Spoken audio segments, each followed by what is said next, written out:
Hello everyone, I am the storyteller and I am here to help you today. I know you use this video to fall asleep, so before that, like the video and subscribe to the channel. Also, where are you from and what time are you watching? Now get comfortable and relax.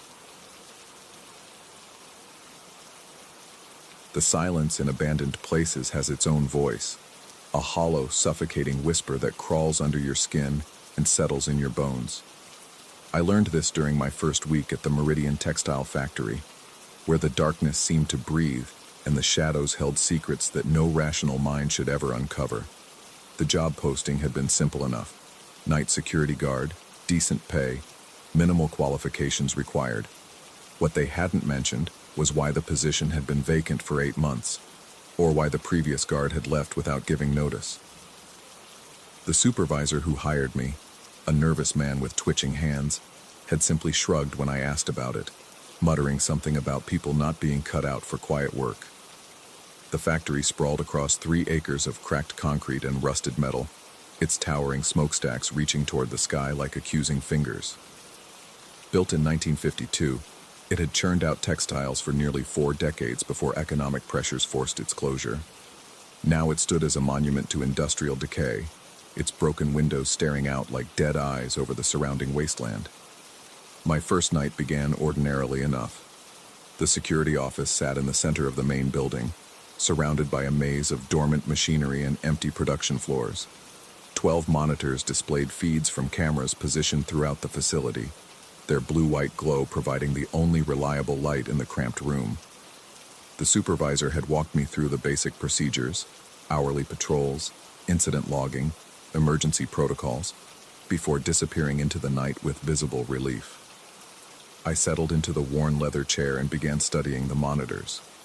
Most showed empty corridors and machinery covered in dust sheets, but the feeds from the upper floors revealed vast open spaces where fabric once moved through industrial looms. The cameras possessed decent night vision capabilities, painting everything in ghostly green and white tones that made even familiar objects appear alien and threatening. The first unusual incident occurred during my third night. While reviewing the feeds around 2 a.m., I noticed movement in camera 7, which monitored the northeast corner of the second floor. Something had shifted near the old cutting tables, a brief blur that could have been a rat or piece of debris disturbed by air currents. I made a note in the log and continued my rounds. But the movement returned the following night, and the night after that. Each time it appeared in a different location, always at the edge of the camera's field of view, always too quick and indistinct to identify clearly. My rational mind supplied reasonable explanations. Small animals, settling debris, even technical malfunctions in the aging surveillance equipment. Yet something about these glimpses felt deliberately evasive, as if whatever was moving understood the cameras and knew how to avoid direct observation. The physical sensations began during my second week. My heart would suddenly accelerate while watching the monitors, though nothing visible had triggered the response. Cold sweat would bead on my forehead despite the office's stale warmth. My hands developed a persistent tremor that made writing reports increasingly difficult. I attributed these symptoms to caffeine intake and the stress of adapting to night shift work, but they persisted even when I reduced my coffee consumption. The breakthrough, if it could be called that, came during my 10th night. Camera 12, positioned in the main production hall, caught something that made my blood turn to ice water in my veins. For approximately 3 seconds, a humanoid figure stood perfectly still near the center of the frame. The shape possessed the general proportions of a person but appeared to lack facial features entirely. Where a face should have been, only smooth, pale surface reflected the camera's infrared illumination. I stared at the monitor until my eyes burned, but the figure had vanished. I rewound the footage, watching those 3 seconds repeatedly until the image burned itself into my retinas. The figure hadn't moved into or out of the frame. It had simply materialized and disappeared like smoke. My hands shook so violently that I could barely operate the controls. The logical response would have been to investigate immediately, but every instinct screamed against leaving the relative safety of the security office. Instead, I spent the remainder of the night obsessively monitoring all 12 feeds, my pulse hammering in my ears like a war drum.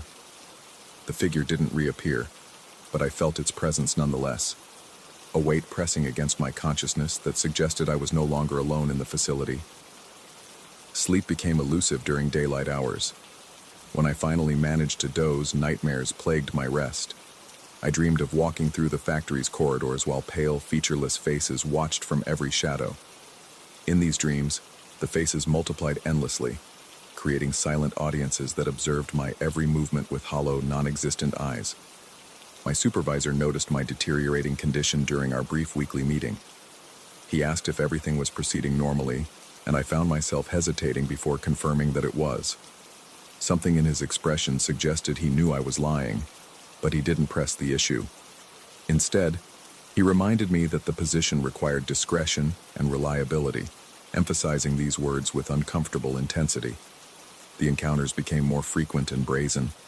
The faceless figures appeared in multiple cameras simultaneously, standing motionless in different areas of the facility, like sentries maintaining a silent vigil. They showed no interest in the building's contents or security measures. Their attention seemed focused entirely on me. When I switched between camera feeds, they would sometimes be facing directly toward the lens, their blank visages creating the disturbing impression that they were staring through the monitors and into my soul. Physical exhaustion compounded my growing paranoia. My appetite disappeared entirely, and I lost weight rapidly. Dark circles formed under my eyes, and my skin took on a sickly pallor that colleagues commented on during my few interactions with other people. I began avoiding mirrors because my reflection looked increasingly haunted and unfamiliar. The first direct encounter occurred during my 3rd week. While conducting a mandatory patrol of the 2nd floor, my flashlight beam caught movement near the old supervisor's offices. A figure stood at the far end of the corridor, clearly visible in the circle of white light.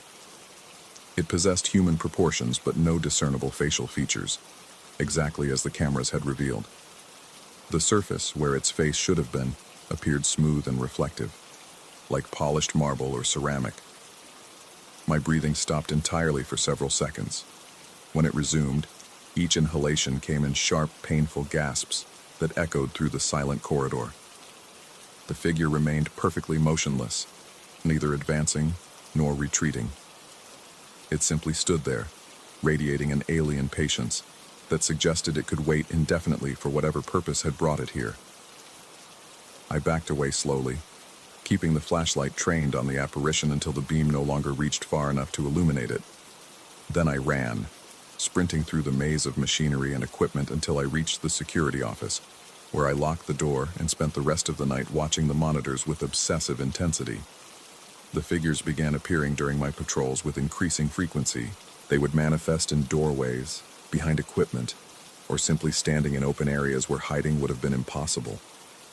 Each encounter lasted only moments before they vanished, but their presence created a cumulative effect of psychological pressure that eroded my sanity bit by bit. Sleep deprivation reached critical levels. I would doze at my desk between patrol rounds, jerking awake at imagined sounds or movements. During these microsleeps, I began experiencing hypnagogic hallucinations, brief dreams that felt absolutely real until consciousness returned. In these visions, the faceless entities surrounded my chair, leaning close enough that I should have felt their breath on my skin, if they had possessed the ability to breathe. The worst night arrived during my 4th week. While reviewing recorded footage from the previous evening, I discovered something that challenged my remaining grip on rational thought. The cameras had captured me during my patrol rounds, but they had also recorded additional figures following behind me at a distance. Wherever I walked, a small procession of faceless entities trailed in my wake like a silent parade of observers.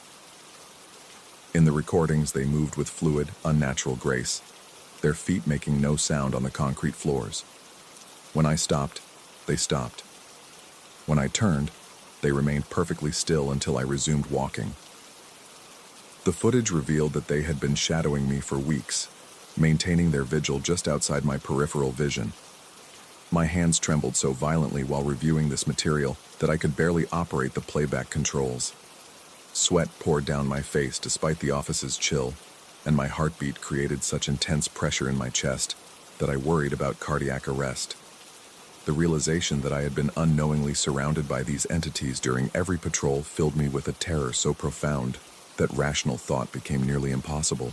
The final confrontation began during my last night at the facility. While conducting what I had already decided would be my final patrol, I encountered not one but dozens of the faceless figures. They filled the main production hall like a congregation attending some unholy service, all standing motionless and facing in my direction. My flashlight beam swept across their ranks, revealing an assemblage of identical forms that defied every natural law I understood. They possessed no individual characteristics, no clothing, no distinguishing features, no signs of age or gender. They were perfect, terrible uniformity, made manifest in human shape. For the first time since my employment began, one of them moved while under direct observation. The figure in the center of the group raised its arm slowly, extending one finger to point directly at me. The gesture contained no threat or aggression. It was simply acknowledgement, as if they were finally ready to reveal their presence openly. I stood frozen in that vast space, surrounded by entities that shouldn't exist, while understanding crashed over me like a physical blow. They weren't intruders or supernatural manifestations. They were part of the factory itself, bound to its structure and purpose in ways that transcended normal reality. The previous security guards hadn't quit. They had been marked, observed, and eventually claimed by whatever force animated these watchers. The pointing figure began walking toward me with measured, deliberate steps. Others followed suit, creating a slowly contracting circle that left no avenue for escape.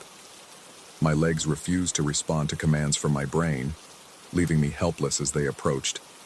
But as the lead figure drew within arm's reach, I discovered something unexpected. Rather than malevolence or hunger, I sensed only profound loneliness emanating from these beings. They weren't predators. They were prisoners, trapped within the factory's walls and desperate for human connection. The previous guards hadn't been harmed. They had been invited to join this eternal watch, to become part of something larger than individual existence. The choice presented itself with crystalline clarity. I could flee, abandoning my post and leaving them to their solitary vigil, or I could accept their invitation and end their isolation forever. The pointing figure extended its hand palm up in a gesture of offering rather than threat. I found myself reaching toward that outstretched hand, drawn by empathy for their endless isolation. But at the moment of contact, self-preservation finally overwhelmed compassion. I jerked my hand back and ran, racing through corridors and equipment until I reached the security office, where I gathered my personal belongings and fled into the night. The drive home passed in a blur of adrenaline and disbelief. I submitted my resignation the following morning via telephone, citing family emergency as the reason for my immediate departure. The supervisor accepted my notice without question, his voice carrying what sounded like relief. Months have passed since that final night, but I still dream of the faceless watchers. In these dreams, they stand at the factory's broken windows, gazing out into the world with their empty faces turned toward wherever I happen to be. They're waiting patiently, as they have always waited, for someone to accept their offer of eternal companionship. Sometimes, during quiet moments in my new job, I wonder about the person who has undoubtedly replaced me at the factory. I hope they possess stronger nerves than I did, or perhaps weaker empathy, because I know the watchers are still there, still observing, still hoping that someday someone will choose to end their vigil by joining them in the darkness between reality and dream. Story 2. The smell hit me first. Charred wood and something else. Something organic that had been burning for far too long. The brass key felt cold against my palm as I stood before the Orpheum Theater's ornate double doors, their once golden handles now tarnished black. 43 years. That's how long this place had been sealed, locked away from the world like a tomb. And now they wanted me to resurrect it. The lock turned with surprising ease, as if it had been waiting. The doors creaked open, releasing a breath of stale air that made my lungs contract. I stepped inside, and the darkness swallowed me whole. My flashlight beam cut through the gloom, revealing rows of red velvet seats that stretched back into shadow. Dust motes danced in the light like tiny spirits, and I found myself holding my breath without knowing why. The theater had been beautiful once. I could see that in the ornate ceiling moldings, the carved cherubs that adorned the box seats, the grand chandelier that hung like a sleeping beast overhead. But fire had scarred everything, leaving black streaks up the walls like reaching fingers. I had questioned the wisdom of this project when Miranda first approached me. She represented some eccentric philanthropist who'd bought the building and wanted to stage a comeback production. Something small, intimate, to test the waters. The money was good, better than anything I'd been offered in months, and my career needed the boost. Still, as I stood in that violated space, my skin crawling with unexplained unease, I wondered if any amount of money was worth this. The first week passed in a blur of practical concerns. Electricians restored power to the building, their work lights casting harsh shadows that somehow made the place feel even more unsettling.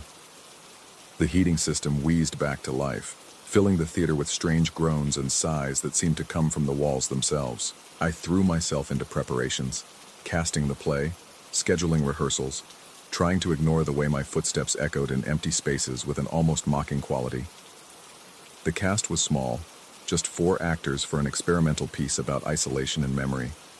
Sarah, the lead, was a seasoned performer with intelligent eyes that missed nothing. Marcus and Jennifer played the supporting roles, both eager and professional. Tom rounded out the quartet, a method actor who took his craft seriously, perhaps too seriously. Our first night rehearsal was scheduled for a Tuesday in late October.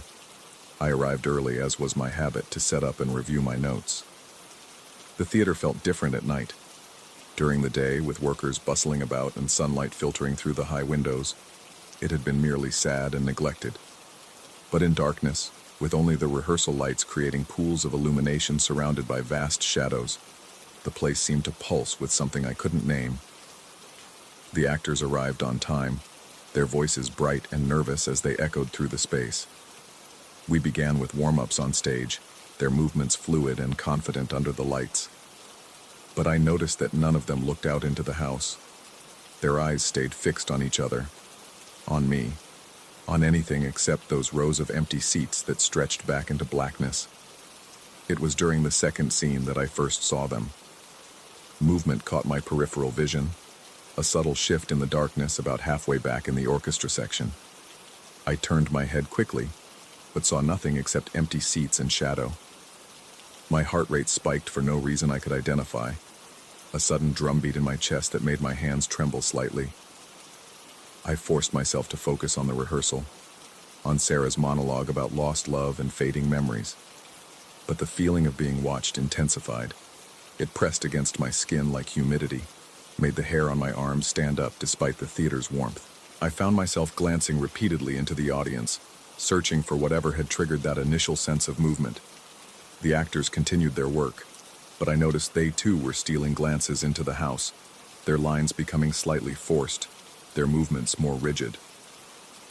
During our break, Marcus approached me with obvious reluctance. He mentioned feeling observed, his voice barely above a whisper as he glanced toward the seats. Jennifer nodded in agreement, admitting that she'd caught glimpses of shapes in her peripheral vision, figures that weren't there when she looked directly. Even Tom, usually so absorbed in character that he barely acknowledged the real world, seemed jumpy and distracted. I dismissed their concerns, told them it was natural to feel unsettled in an old building with such history. But privately, my stomach churned with growing anxiety. The rational part of my mind insisted that shadows and suggestions were creating phantom threats, that we were all feeding off each other's nervousness. The deeper, more primitive part of my brain whispered that we weren't alone. The second night was worse. This time I saw them clearly, or as clearly as the darkness allowed. 3 figures in the 7th row, sitting perfectly still with their hands folded in their laps. They were dressed in what appeared to be period clothing, though the poor lighting made details impossible to distinguish. What I could see with horrifying clarity were their eyes, bright, unblinking points of light that seemed to reflect illumination that wasn't there. My breath caught in my throat, creating a small choking sound that made Sarah stumble in her lines. I gripped the back of my director's chair so hard that my knuckles went white, feeling the metal frame cut into my palms. The figures didn't move, didn't respond to my stare. They simply watched with that terrible, unwavering attention. I forced myself to look away, to continue giving notes to the actors, but my voice came out strained and thin. When I glanced back, the seats were empty. Not gradually empty, not empty because the figures had departed. Simply empty, as if they had never been occupied at all. The pattern established itself over the next several nights. They would appear during rehearsal, always in different seats but always maintaining that same motionless vigil. Sometimes there were 3 of them, sometimes 5 or 6. Once I counted 9 separate figures scattered throughout the house, their glowing eyes creating a constellation of impossible light in the darkness. My sleep became fitful, interrupted by dreams of burning curtains and screaming audiences. I would wake with my shirt soaked in sweat, my heart hammering against my ribs like a trapped bird. During the day, exhaustion made my hands shake as I tried to hold my coffee cup steady. Dark circles formed under my eyes, and I caught myself jumping at unexpected sounds, a door closing, a phone ringing, footsteps in the hallway. The actors were suffering too. Sarah's usually strong voice began to waver during emotional scenes. Marcus developed a persistent tremor in his left hand that he tried to hide by keeping it in his pocket. Jennifer started arriving later and later, finding excuses to delay entering the theater.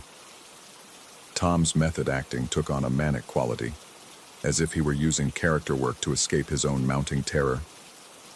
But we all kept coming back. Something compelled us to continue, a force that felt stronger than fear or common sense. Perhaps it was professional obligation, or maybe something deeper, a recognition that we had started something that demanded completion. On the Thursday of our second week, I decided to test my sanity. I arrived 2 hours before call time, armed with a high-powered flashlight and my phone camera. If these figures were real, I would document them. If they were hallucinations, confronting them directly might break whatever spell they held over my exhausted mind.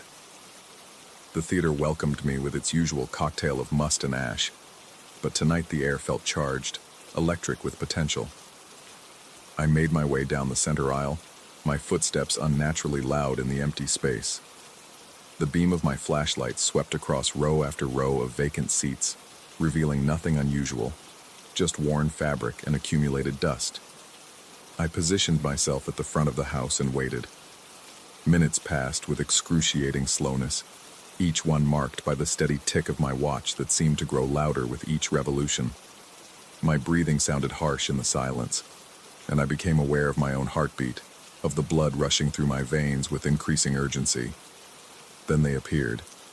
Not gradually, not piece by piece as natural vision might reveal them, but suddenly and completely, as if someone had thrown a switch. 7 figures now occupied seats in a rough semicircle around the theater's center section. They sat with perfect posture, hands folded, eyes fixed on the empty stage with that same brilliant, unsettling stare. I raised my phone with trembling hands, activated the camera and pointed it toward the nearest figure. Through the screen, I could see the seat clearly, empty, covered in dust, obviously unoccupied. But when I looked up from the phone, the figure remained, solid and undeniable. My breath came in short, sharp gasps that made my chest ache.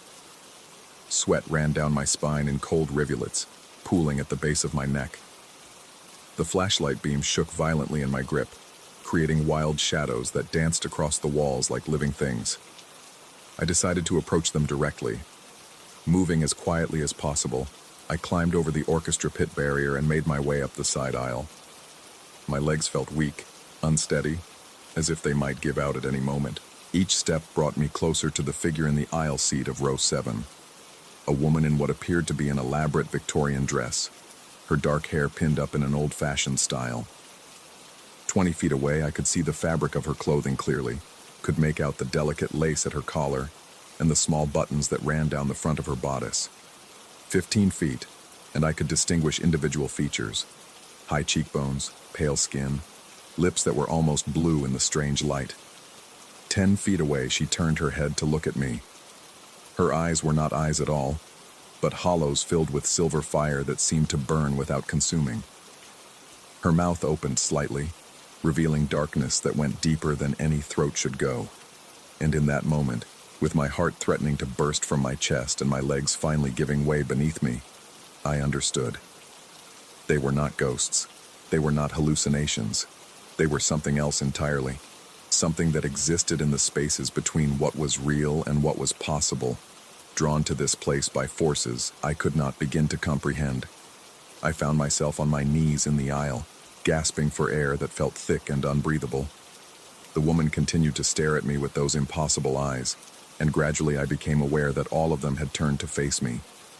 7 pairs of burning hollows fixed on my trembling form, 7 mouths open in silent recognition.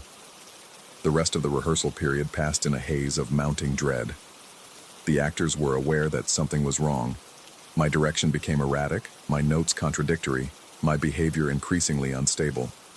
But none of them asked direct questions, perhaps sensing that the answers would be more disturbing than the mystery. The figures appeared every night now, growing bolder, more numerous. They filled entire sections of the theater, their collective gaze creating a weight that pressed down on us like a physical force. During scenes, I could hear rustling in the darkness, the whisper of fabric against fabric, the soft creak of old seats settling under invisible weight. On our final night before opening, something changed. The watchers were there as usual, occupying nearly half the house now. But their attention was no longer focused solely on the stage. They had begun to watch each other, turning their heads in slow, synchronized movements that created patterns of silver light in the darkness. And then, as Sarah delivered her final monologue about memory and loss, about the ghosts that live in abandoned places, they began to applaud. The sound was wrong, not quite the clap of flesh against flesh, but something softer, more muffled, like the beating of moth wings against glass. It filled the theater with a susurrus that seemed to come from everywhere at once, building in intensity until it threatened to overwhelm Sarah's voice. The actors froze on stage, their faces pale with terror. But I found myself standing, my own hands coming together in automatic response. Because in that moment, I finally understood what they wanted, what they had been waiting for all these weeks.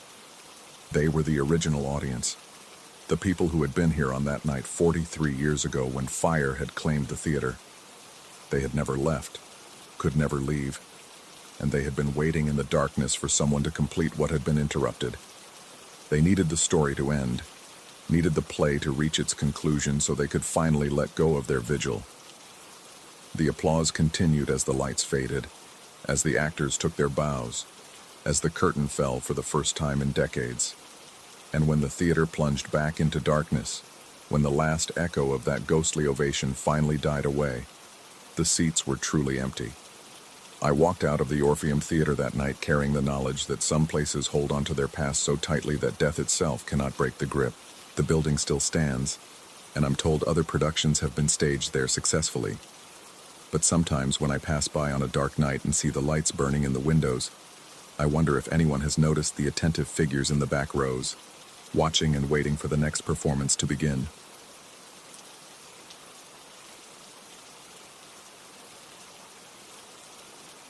Story 3.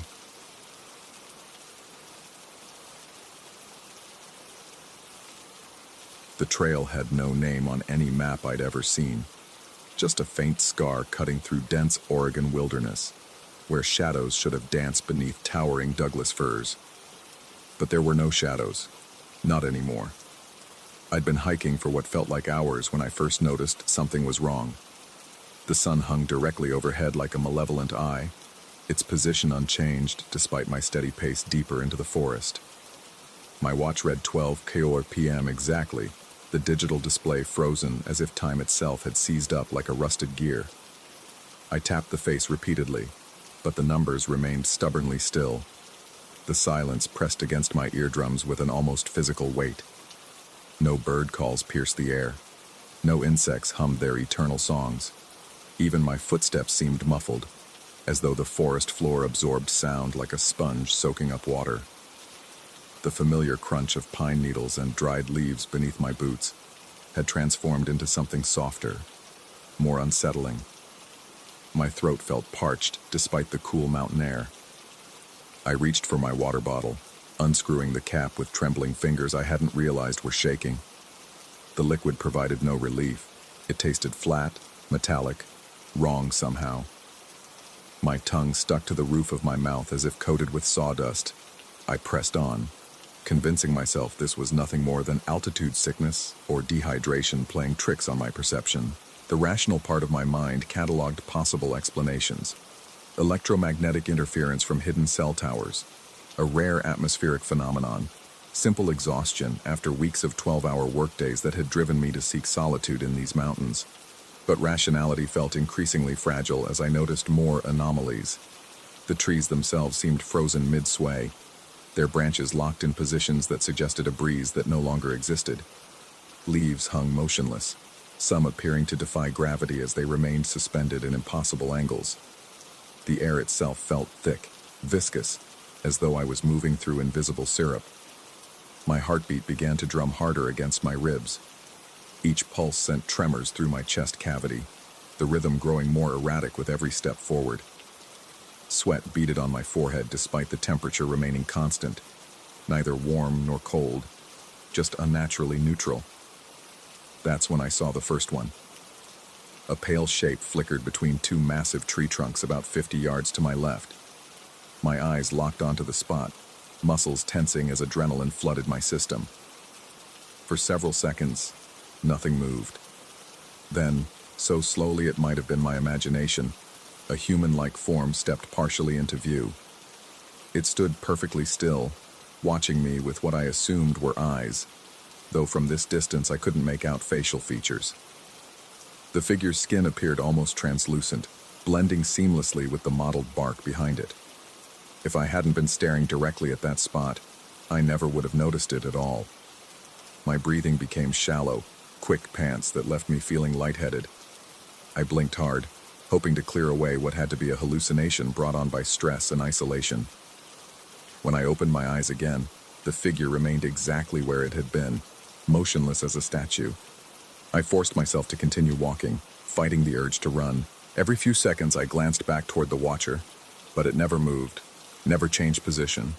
It simply observed with an intensity I could feel crawling across my skin like invisible insects. More shapes began to materialize as I progressed deeper into the forest. They emerged from behind trees, from beneath fallen logs, from shadows that shouldn't have existed in this shadowless landscape. Each one maintained the same pale, semi-transparent appearance, the same unsettling stillness. They formed no coherent pattern, appearing randomly throughout the woods, but all of them faced in my direction. My hands began to shake uncontrollably. I clenched them into fists, but the tremors spread up my arms and into my shoulders. Cold sweat soaked through my hiking shirt despite the mild temperature. My mouth had gone completely dry, my tongue feeling swollen and foreign. The watchers numbered in the dozens now, maybe more. Some stood partially concealed behind tree trunks, others crouched among the underbrush. A few had positioned themselves on elevated ground, gazing down at me from rocky outcroppings and fallen logs. None of them moved except to turn their heads, tracking my movement as I stumbled forward along the increasingly indistinct trail. I tried to convince myself they weren't real, that my mind was manufacturing these figures as a response to the unnatural environment. But their presence felt undeniably solid, their attention like physical pressure against my back and sides. The sensation of being watched had evolved into something more invasive, as if invisible fingers were probing at the edges of my consciousness, testing for weak points. The trail began to narrow, forcing me to push through increasingly dense vegetation. Branches that should have bent under my weight remained rigid, scratching against my arms and face with needle-sharp edges. The ground beneath my feet had transformed into something spongy and yielding, each step sinking slightly as though I was walking across flesh rather than earth. My peripheral vision caught more movement. The watchers were repositioning themselves, flowing through the forest with fluid grace despite their apparent solidity. They maintained their distance, but seemed to be forming a loose circle around me, their positions shifting with each blink of my eyes. The urge to scream built in my chest like steam in a pressure cooker. I bit down hard on my lower lip, tasting copper as I drew blood. The pain provided a momentary anchor to reality, but it faded quickly, leaving me adrift in this nightmare landscape where time had stopped and the dead watched the living with patient hunger. I realized with growing horror that I could no longer see the trail behind me. The path had vanished as if it had never existed, leaving only dense forest in every direction. The watchers had closed their circle tighter, some now standing close enough that I could make out more details of their forms. They possessed human-like shapes but wrong proportions. Limbs slightly too long, heads tilted at unnatural angles, fingers that seemed to have too many joints. Their skin held the waxy pallor of corpses, yet they moved with fluid precision that suggested unnatural vitality.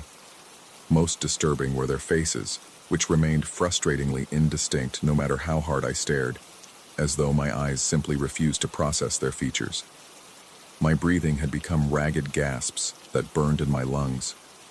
Each inhalation felt insufficient, leaving me lightheaded and desperate for air that seemed increasingly thin.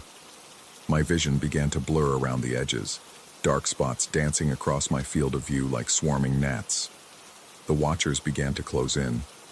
They moved with synchronized precision, stepping forward in unison as if responding to some silent command.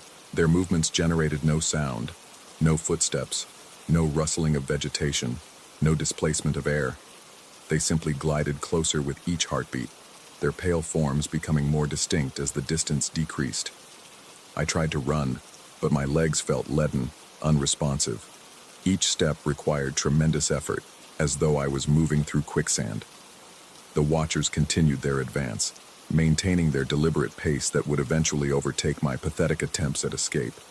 Panic exploded through my nervous system like shattered glass. My heart hammered against my ribs so violently I thought it might burst. Cold sweat poured down my face and back, soaking my clothes and leaving me shivering despite the neutral temperature. My hands shook so badly I could barely maintain my grip on my hiking poles. The nearest watcher was close enough now that I could see its chest rising and falling in perfect rhythm with my own breathing. When I inhaled, it inhaled. When I exhaled, it exhaled. The synchronization felt obscene, as though it was mimicking some essential part of my being. Others began to mirror different aspects of my physiology. One matched the tremor in my hands. Another tilted its head to match the angle of my fearful gaze. A third stepped forward with my exact stride length and gait. They were becoming reflections of me, copying my movements and responses with mechanical precision. The realization hit me like a physical blow. They weren't just watching, they were learning, studying, preparing to replace me entirely. My vision tunneled, the edges of my sight closing in until only the nearest watchers remained visible. Their featureless faces seemed to pulse with malevolent intelligence, and I understood with crystalline clarity that I was witnessing something that should not exist, something that violated the fundamental laws governing reality. But then, impossibly, the sun moved. It shifted just a fraction, casting the first shadows I'd seen since entering this cursed place. The watchers recoiled as one, their forms flickering like television static. For a moment, they seemed less solid, more transparent, as though the appearance of shadows had disrupted whatever force sustained their presence. Time lurched back into motion with an almost audible snap. My watch face flickered, numbers rolling forward in rapid succession, as if catching up with lost minutes. Bird calls erupted from the forest canopy, insects resumed their humming, and the air began to move again in gentle, natural currents. The watchers were fading, their pale forms growing more translucent with each passing second. But they didn't disappear entirely. They simply became harder to see, blending back into the natural patterns of light and shadow among the trees. I understood with sick certainty that they were still there, still watching, simply waiting for the next moment when time would freeze and the sun would stop its ancient journey across the sky. I ran then, crashing through underbrush that suddenly bent and yielded as it should, following a trail that had reappeared as if by magic. Behind me, I could feel their patient attention, their eternal vigil, their willingness to wait however long it took for the next opportunity to emerge from their shadowless realm. I didn't stop running until I reached my car at the trailhead, hours later and miles away. But even now, Weeks afterward, I find myself checking my watch obsessively, watching for the moment when the digital display might freeze again at 12 p.m., because I know they're still out there, in that place where time stands still and shadows refuse to fall, waiting for me to return. And sometimes, in the corner of my eye, I catch glimpses of pale figures standing just beyond the edge of normal sight, watching with infinite patience for their moment to step back into a world where the sun refuses to move, and the watchers can finally stop their eternal vigil. The trail may not appear on any map, but I know exactly where to find it. And God help me, part of me wants to go back.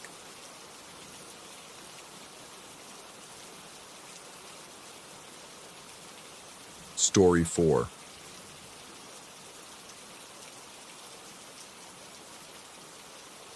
The silence in my apartment had become unbearable.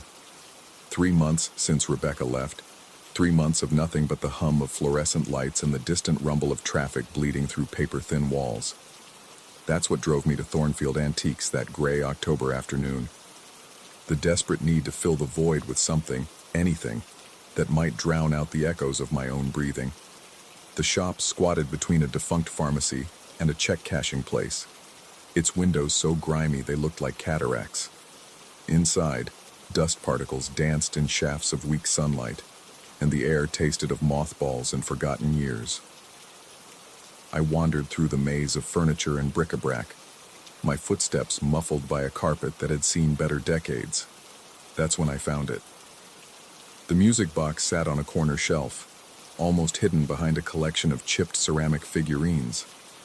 Its wood was dark mahogany, polished to a deep shine that seemed to absorb the surrounding light rather than reflect it.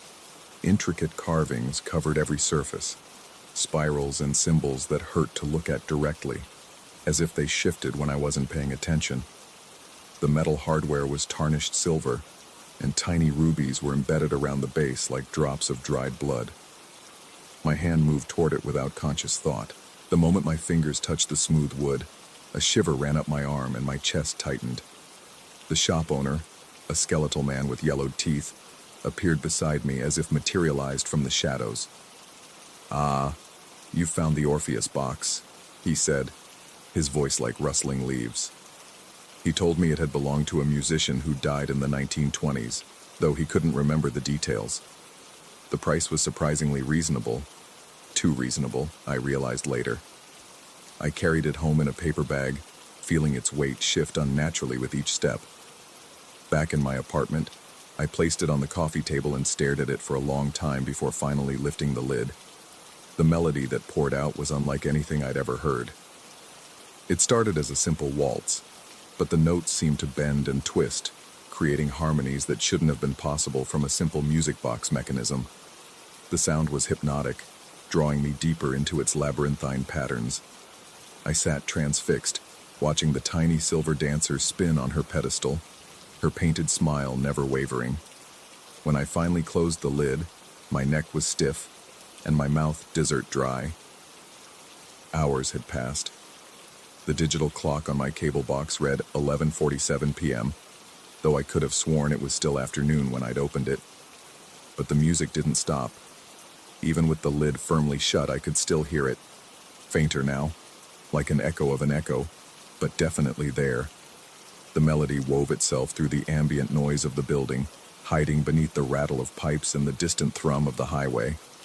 I pressed my ear to the box, but the sound seemed to come from everywhere and nowhere at once. Sleep came reluctantly that night. I tossed in my bed, the phantom melody threading through my dreams, turning them strange and vivid. I dreamed of empty ballrooms where invisible dancers waltzed to the music box's tune, their footsteps echoing on marble floors while shadows moved independently of their casters. I woke to find my bedroom door open. I always kept it closed, a habit from childhood that had never faded. But there it stood, gaping like a mouth, with the hallway beyond lost in darkness. My heart hammered against my ribs as I got up to close it, bare feet silent on the cold hardwood. As I reached for the handle, I heard it again, that melody, drifting from the living room like smoke. The music box sat exactly where I'd left it, lid closed, innocuous in the pale light filtering through my windows. But books that had been stacked on my shelf now lay scattered on the floor. My coffee mug had moved from the kitchen counter to the windowsill. Small things. Explainable things. I could have knocked them over and forgotten. I could have been sleepwalking, but my hands shook as I made coffee, and the bitter taste couldn't wash away the metallic flavor of fear coating my tongue. The disturbances escalated over the following days. I'd return from work to find furniture subtly rearranged, chairs turned at odd angles, picture frames tilted, books reshuffled. Nothing dramatic enough to convince anyone else, but enough to make my skin crawl with the certainty that something was wrong. The melody never stopped. It followed me to work, humming beneath conversations with colleagues. It accompanied me to the grocery store, weaving between the fluorescent buzz and shopping cart squeaks. At night it grew stronger, more insistent, as if the darkness fed it. Sleep became elusive. I'd lie in bed, every muscle tense, listening to the soft waltz emanating from the living room. Sometimes I thought I heard footsteps keeping time with the music, a slow, measured dance across my floors. When I worked up the courage to investigate, I'd find nothing but empty rooms and that damned melody threading through the air like invisible silk. My reflection in the bathroom mirror began to look haggard. Dark circles ringed my eyes and my cheeks had hollowed out. I'd lost weight without trying, food tasting like ash in my mouth. Colleagues asked if I was feeling all right. I told them I was fine, but my voice sounded strange to my own ears, thin and distant, as if it were coming from somewhere else. 2 weeks after bringing the music box home, I woke to find every single item in my apartment moved, not destroyed, not stolen, just repositioned. Books alphabetized differently, furniture pushed into new configurations. Even my clothes had been refolded and rearranged in my dresser drawers. The placement wasn't random. There was an eerie precision to it all, as if someone had been studying my space and decided to improve upon it. My breathing came in short, sharp gasps as I wandered through my reconfigured home. Sweat beaded on my forehead despite the morning chill. The music box sat in its new position on the mantelpiece, and for the first time since I'd bought it, the melody was silent. I called in sick to work and spent the day researching the Orpheus box online. The search yielded fragments, mentions in auction records, brief appearances in estate sale catalogs, always changing hands quickly. One forum post caught my attention. A collector who'd owned it briefly claimed it had been made by Heinrich Müller, a German craftsman who died in an asylum in 1923. Müller had supposedly become obsessed with creating a music box that could play eternally, convinced that continuous music could bridge the gap between the living and the dead. The post ended with a warning. Whatever you do, don't let it play for more than a few minutes at a time. The melody gets into your head and starts changing things around you. I sold mine after 3 days. Still hear the music sometimes, though. Still see things moving in my peripheral vision. As evening approached, the box began its song again. The melody was different now, more complex, with harmonies that seemed to fold in on themselves. I found myself drawn to it despite my growing terror, unable to resist opening the lid and watching the silver dancer spin in her endless waltz. That's when I saw them. Translucent figures filled my living room, dozens of them, all dancing to the music box's tune. They wore clothing from different eras, Victorian ball gowns, 1920s flapper dresses, modern evening wear. Their faces were indistinct, as if viewed through frosted glass, but their movements were precise and synchronized. They waltzed around my furniture, through my walls, their ghostly forms casting no shadows, but leaving a chill in the air that raised goosebumps along my arms. At the center of it all stood the silver dancer from the music box, now human-sized and leading the spectral ballet. Her painted smile had become something terrible, too wide, too knowing. When her eyes met mine, I felt ice flood my veins. I slammed the lid shut, but the dancers didn't vanish. They continued their eternal waltz, becoming more solid with each passing moment. The temperature in the room plummeted. My breath came out in visible puffs, and frost began forming on the windows. The melody grew louder, more discordant. as if the music box was straining to contain something far larger than itself. One of the dancers approached me, a woman in a moth-eaten wedding dress. Her face was a blur of shifting features, but when she reached out her hand, I could see through her translucent skin to the bones beneath. She gestured toward the music box, then to me, then to the dancing crowd. The invitation was clear. My heart felt like it might tear itself apart against my ribs.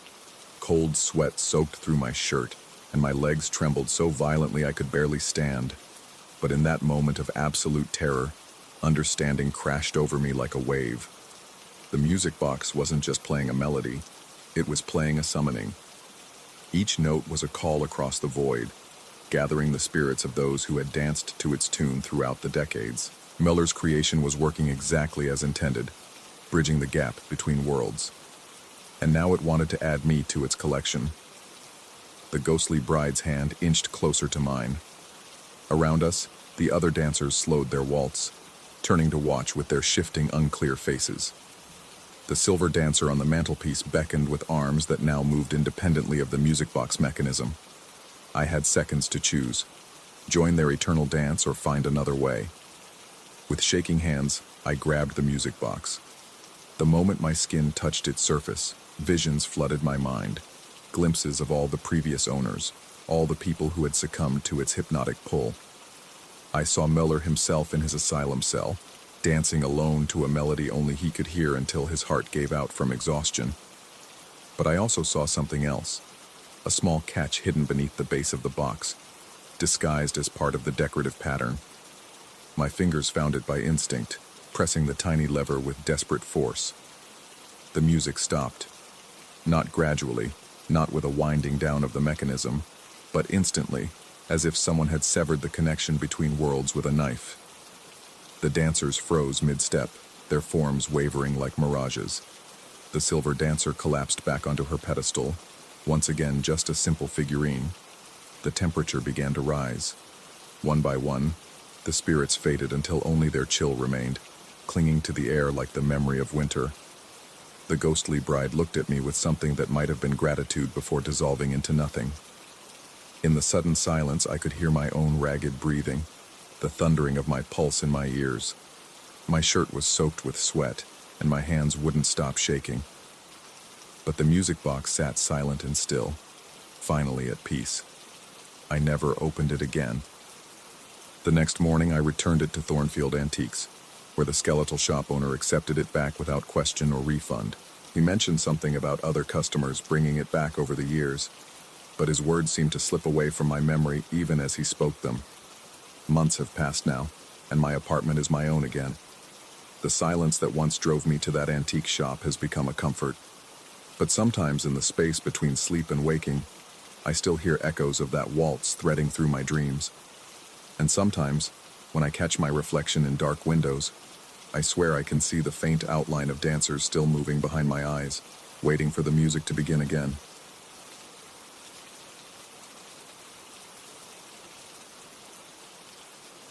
Story 5. The rusted warning sign should have been enough. Its faded letters, barely visible through decades of weather and neglect, spelled out a simple message that any rational person would heed. Danger. Authorized personnel only. But rationality had abandoned me weeks ago, somewhere between losing my job and finding my wife's farewell note on the kitchen table. Now, standing before the gaping mouth of the abandoned railway tunnel, I felt nothing but a hollow curiosity about what lay beyond that circle of impenetrable black. The afternoon sun cast long shadows across the overgrown tracks, but its warmth couldn't penetrate the chill that seemed to emanate from the tunnel's entrance. I pulled my jacket tighter and switched on my flashlight, its bright LED beam cutting through the darkness like a blade. The concrete archway stretched above me, stained with rust streaks that looked disturbingly like dried blood in the artificial light. My footsteps echoed as I crossed the threshold, each sound bouncing off unseen walls and returning as a distorted whisper. The air inside was thick and stagnant, carrying the metallic taste of old iron and something else, something organic and unpleasant that I couldn't quite identify. My breathing became shallow as the tunnel walls pressed in around me, the circle of daylight behind shrinking to a distant pinprick. The first 100 yards passed without incident. My flashlight beam revealed old railway ties, rusted metal fixtures, and walls blackened with decades of soot. Occasional drops of moisture fell from somewhere above, each one landing with a sound like a muffled sob. The temperature dropped noticeably as I ventured deeper, and my breath began to form small clouds in the beam of my light. Then the flashlight started acting up. It began with a barely perceptible flicker, just a momentary dimming that I dismissed as battery fatigue. But as I continued forward, the fluctuations became more pronounced.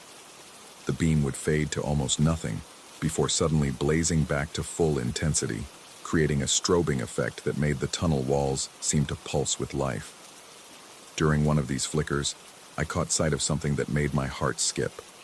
Carved into the concrete wall, barely visible in the wavering light, were words, not graffiti. These marks were too deliberate, too precise. They appeared to be scratched directly into the stone with some kind of metal tool. I moved closer, holding my breath as I tried to stabilize the flashlight. The message was short and simple. They're still here. My throat went dry.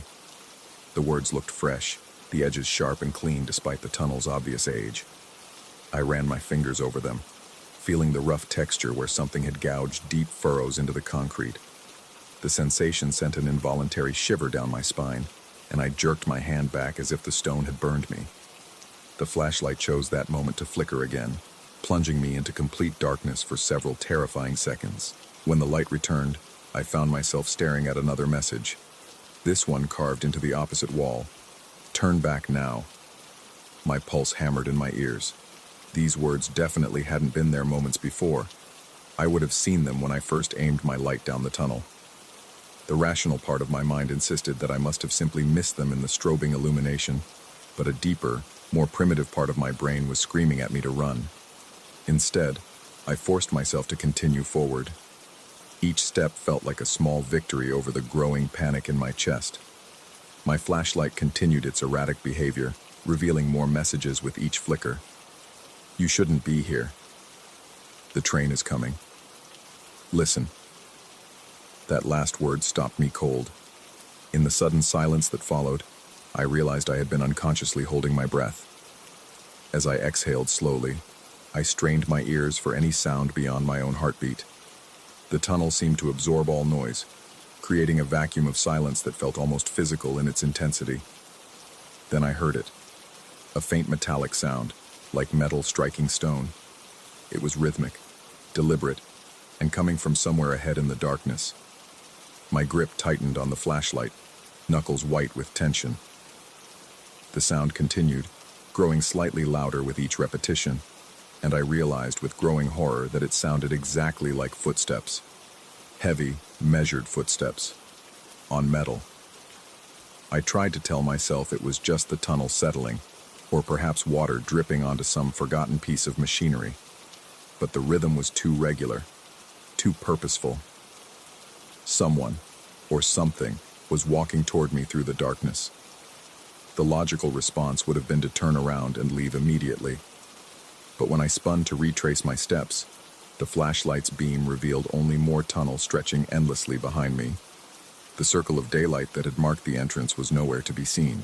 The tunnel appeared to extend in both directions far beyond what should have been possible. Panic began to claw at my chest like a living thing. My breathing became rapid and shallow, each inhalation burning my lungs with the tunnel's stale air. Sweat broke out across my forehead despite the cold, and my hands began to shake so violently that the flashlight beam danced wildly across the walls. The footsteps were getting closer. I could hear them clearly now, the unmistakable sound of heavy boots striking metal, echoing through the tunnel with mechanical precision. But there was something wrong with the rhythm. It was too fast, as if the walker was taking 2 steps for every one that a normal person would make. The sound seemed to come from everywhere at once, bouncing off the walls and ceiling until it was impossible to determine its true direction. My flashlight flickered again, and in that strobe-like illumination, I saw more words appearing on the walls around me. They materialized between flashes like developing photographs. He knows you're here. Run. The conductor never left. Last train departed 50 years ago. The messages were appearing faster now, covering every available surface with increasingly frantic warnings. Some were carved deep into the concrete, others seemed to be scratched hastily with fingernails. A few appeared to be written in something dark and wet that I didn't want to think about too closely.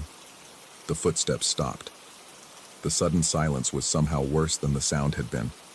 I stood frozen in place, my flashlight beam trembling as it illuminated the message-covered walls around me. My heart pounded so hard I was certain it could be heard echoing through the tunnel. Every instinct screamed at me to move, to run, to do anything except stand there like prey, waiting for a predator to strike. Then I heard something that turned my blood to ice. The sound of a train whistle, distant but unmistakably real, echoing through the tunnel from somewhere far ahead. It was followed by the rhythmic clacking of wheels on rails, growing steadily louder. But that was impossible. The railway had been abandoned for decades. The tracks were rusted and broken, incapable of supporting any kind of train. Yet the sounds continued to grow louder, more distinct. I could hear the hiss of steam, the groan of metal under stress, the whistle blowing again in a long, mournful wail that seemed to penetrate my bones.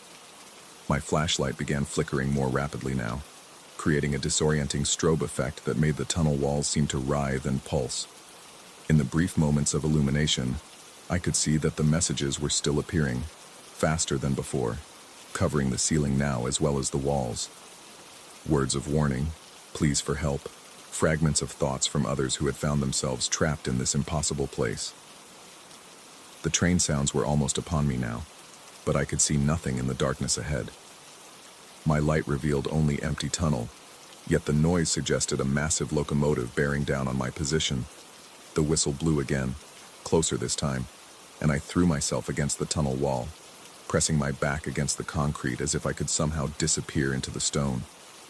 That's when I felt them, the messages carved into the wall behind me. They were moving under my fingertips, shifting and changing like living things. The grooves in the concrete writhed and reformed, spelling out new words as I touched them. You can't leave. Part of the tunnel now. Join us.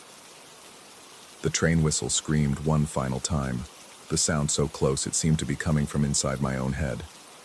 I squeezed my eyes shut and pressed my hands against my ears, but the noise penetrated everything, vibrating through my bones and making my teeth ache. Then, suddenly, silence. I opened my eyes to find my flashlight had stopped flickering. Its steady beam revealed that the messages on the walls had vanished, leaving only blank concrete stained with decades of moisture and decay. The air no longer tasted of metal and fear, but carried the faint scent of autumn leaves and distant wood smoke. Behind me, impossibly, was the tunnel entrance. Afternoon sunlight streamed through the opening, warm and welcoming after the oppressive darkness. I could see the rusted warning sign, the overgrown tracks, the exact scene I had left behind what felt like hours ago. I stumbled toward the light like a drowning man reaching for the surface, my legs weak and unsteady. Each step brought me closer to the impossible salvation of the outside world. When I finally emerged from the tunnel, I collapsed to my knees on the gravel beside the tracks, gasping in great lungfuls of clean air. It was only then that I noticed my flashlight was dead, its battery completely drained despite being fully charged when I entered. More disturbing still were my clothes. They were covered in concrete dust and rust stains that hadn't been there before. My fingertips were raw and bloody, as if I had been clawing at stone walls. I stood on shaking legs and turned back to look at the tunnel entrance.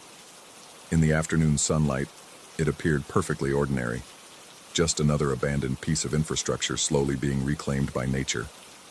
But as I watched, a figure stepped out of the darkness just inside the entrance. It was a man in an old-fashioned conductor's uniform, his face obscured by shadow beneath the brim of his cap. He raised one hand in what might have been a greeting or a warning, then stepped backward into the darkness until he disappeared entirely. The rusted warning sign creaked in the breeze, its faded letters still readable in the slanting light. Danger. Authorized personnel only. Below it, in fresh scratches that definitely hadn't been there an hour before, someone had carved a new message. Welcome to the last stop. I walked away quickly, not daring to look back. But even now, weeks later, I can still hear them sometimes in the quiet moments before sleep. Those steady mechanical footsteps echoing through the darkness, always getting closer, never quite arriving. And I know with the certainty that comes from experience that the tunnel is still there, still waiting, still hungry for travelers who venture too far into places where the past refuses to stay buried. The conductor is patient. He has all the time in the world.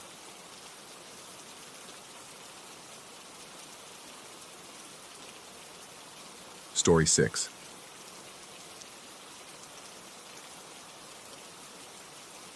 The fluorescent lights above the supervisor's desk buzzed like dying insects, casting sickly shadows across the maintenance schedule clipboard as Henderson handed it to me. My first graveyard shift, and already the building felt wrong. Too quiet, too empty, like a tomb waiting for its next occupant. 3 weeks into my new job maintaining the city's sprawling subway system, I thought I'd seen everything the underground had to offer. Rats the size of small dogs, homeless encampments in forgotten corners, graffiti that seemed to writhe in the flickering tunnel lights. But nothing had prepared me for what I would discover on that October night, when the fog rolled in thick above ground and the subway system fell into its deepest, most unnatural quiet. Henderson had briefed me on the route earlier that evening, his weathered fingers tracing the maintenance path on a laminated map. The graveyard shift meant inspecting the oldest sections of the network, stations that hadn't seen regular passenger traffic in decades, tunnels where the city's expansion had left entire platforms abandoned like archaeological sites. Most people didn't even know these places existed anymore, buried beneath layers of urban development and bureaucratic forgetfulness. The elevator descended with mechanical groans that seemed to echo longer than they should have, carrying me deeper into the belly of the system than I'd ever gone before. Level B7 appeared on the indicator, though I'd never seen that designation on any official documentation. The doors opened with a pneumatic hiss, releasing air that tasted of rust and something else. Something organic and stale that made my throat constrict involuntarily. My flashlight beam cut through darkness so complete it seemed to absorb the light rather than reflect it. The maintenance tunnels stretched ahead like arteries in some massive dead creature, their walls lined with cables and pipes that disappeared into shadows beyond my vision. Each footstep echoed with a hollow quality that suggested vast spaces hidden just beyond the reach of my light. The first station on my route appeared after 20 minutes of walking through corridors that seemed to shift and bend in ways that defied the straight lines marked on my map.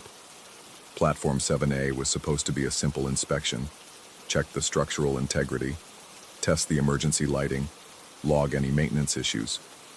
But the moment I stepped onto the platform, my skin began to crawl with a sensation I couldn't identify. The air here moved wrong. Not the predictable rush of displaced atmosphere that accompanies approaching trains, but a subtle, constant circulation that felt almost like breathing. The platform stretched further than my flashlight could penetrate, its far end dissolving into a darkness so absolute it seemed solid. Emergency lighting fixtures hung at regular intervals, their plastic covers yellowed with age and clouded with a film that looked almost organic. When I pressed the test button for the emergency lights, they flickered to life with reluctant, stuttering illumination. In that brief moment of artificial daylight, I saw something that made my chest tighten with inexplicable dread. The platform wasn't empty. Benches lined the walls in perfect rows, and on those benches sat shapes. Human shapes, so still they might have been statues. But the light failed before I could focus on any details, plunging the platform back into its suffocating darkness. My hands shook as I fumbled for the test button again, my breath coming in short, sharp gasps. The lights flickered once, twice, then remained stubbornly dark. In the silence that followed, I heard something that made the hair on my arms stand rigid with primitive terror. Footsteps. Slow, deliberate, echoing from the platform's far end. Not the hurried clip of late commuters or the shuffling gait of the homeless, but measured steps that seemed to keep time with my own racing heartbeat.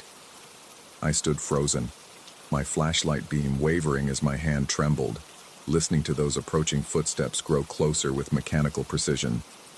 Then they stopped. The silence that followed was worse than the sound had been. It pressed against my eardrums like physical weight, broken only by the distant drip of water and the almost inaudible hum of electrical systems. I forced myself to sweep the flashlight across the platform, its beam revealing empty benches, vacant advertising spaces, and no sign of whatever had been approaching. But something had changed. The air tasted different now, metallic and sharp, like the moment before lightning strikes. And beneath that, another taste. The flat, stale flavor of recycled breath, as if something large had been exhaling in my direction for a very long time. I completed my inspection with hands that refused to steady, documenting structural issues I could barely see, and testing systems that responded with agonizing reluctance. Every shadow seemed to shift at the edge of my vision. Every sound echoed with implications I didn't want to consider. By the time I reached the platform's exit, sweat had soaked through my uniform despite the underground chill. The next 3 stations passed without incident, though each one carried the same oppressive atmosphere. The sensation of being observed by unseen eyes, of walking through spaces that had been designed for human occupation, but had been claimed by something else entirely. My radio crackled occasionally with static, but when I tried to check in with the surface, I received only silence. It was at 3:17 a.m., according to my watch, when I discovered the station that wasn't supposed to exist. The tunnel had been curving gradually to the right for several hundred yards when it suddenly opened into a vast underground chamber. Platform lights came on automatically as I approached, revealing a station that was both magnificent and terrible in its pristine condition. Unlike the other abandoned platforms I'd inspected, this one showed no signs of age or decay. The tilework gleamed as if it had been installed yesterday, the benches stood in perfect alignment, and the information boards displayed schedules in crisp, clear lettering. But according to every map I'd studied, every blueprint I'd reviewed, this space didn't exist. The tunnel should have continued straight for another quarter-mile before reaching platform 12C. Instead, I stood in a fully functional subway station that occupied space that should have been solid bedrock. My heart hammered against my ribs as I walked deeper onto the platform, my footsteps ringing with crystalline clarity in the artificially clean air. The station was beautiful in a way that felt wrong, too perfect, too untouched by the decay that marked every other part of the old system. Even the air smelled wrong, carrying none of the oil and metal scents that permeated the working tunnels. That's when I heard the first announcement. The voice emerged from speakers I couldn't locate, crisp and professional, carrying the practiced cadence of a veteran transit announcer. Northbound local train approaching platform 7. Please stand clear of the closing doors. The words echoed through the chamber with perfect acoustic clarity, each syllable hanging in the air before fading into silence. I spun around, searching for any sign of an approaching train, but the tunnel mouths at either end of the platform remained empty. No rumble of wheels on tracks, no rush of displaced air, no growing headlight piercing the darkness. Just that voice, so real and immediate that my mind insisted a train must be approaching even as my eyes confirmed the tunnel's emptiness. Express service to downtown terminal now departing from platform 7. Please stand clear of the closing doors. The announcement came again, from a different direction this time, as if the speakers were moving around the platform. My skin crawled with the realization that I was hearing doors close, the distinctive pneumatic hiss and mechanical thunk of subway car doors sealing shut. But there was no train. There were no passengers. There was only me, standing alone in a station that couldn't exist, listening to the sound of invisible carriages departing for destinations that might not be real. My breath came in shallow, rapid gasps as I backed toward the tunnel entrance, my flashlight beam dancing wildly across the perfect tiles and empty benches. But the announcements continued, overlapping now, creating a cacophony of departure times and platform changes that made no sense. Voices announced trains to stations I'd never heard of: Meridian Junction, Shadow Falls Terminal, nowhere on the green. The names chilled me in ways I couldn't articulate, as if each destination represented something fundamentally wrong with the world. Then I saw the schedule board change. The electronic display, which had been showing a standard weekday timetable when I'd first entered, began cycling through departures that grew progressively more disturbing. Normal destinations, downtown, airport, university district, gave way to locations that sounded like they belonged in fever dreams. The times shifted constantly, some showing dates in the past, others displaying symbols that hurt to look at directly. As I watched in growing horror, one entry made my blood freeze entirely. The destination read, surface level, current passenger location. The departure time showed as now, and in the track number field, a single word appeared. Behind. I spun around so fast I nearly lost my balance, my flashlight beam swinging wildly across the platform. For a moment, the light caught something that made my sanity wobble like a house of cards in high wind. The benches that had been empty moments before now held passengers, dozens of them, sitting in perfect rows with their backs to me. They were absolutely motionless, their clothes suggesting different eras, different decades, as if they'd been collecting here across generations. The light failed. When it flickered back to life seconds later, the benches were empty again, but the air now carried the unmistakable sound of breathing, not my own panicked gasps, but the slow, steady respiration of dozens of sleepers. The sound came from everywhere and nowhere, creating an audio landscape that suggested I was surrounded by a crowd I couldn't see. My legs felt like water as I stumbled backward toward the tunnel entrance, my mind reeling with the impossibility of what I was experiencing. The announcements continued their maddening chorus, now including my name in their scripted departures. Last call for passenger Martinez, platform 7. Please proceed to your assigned carriage.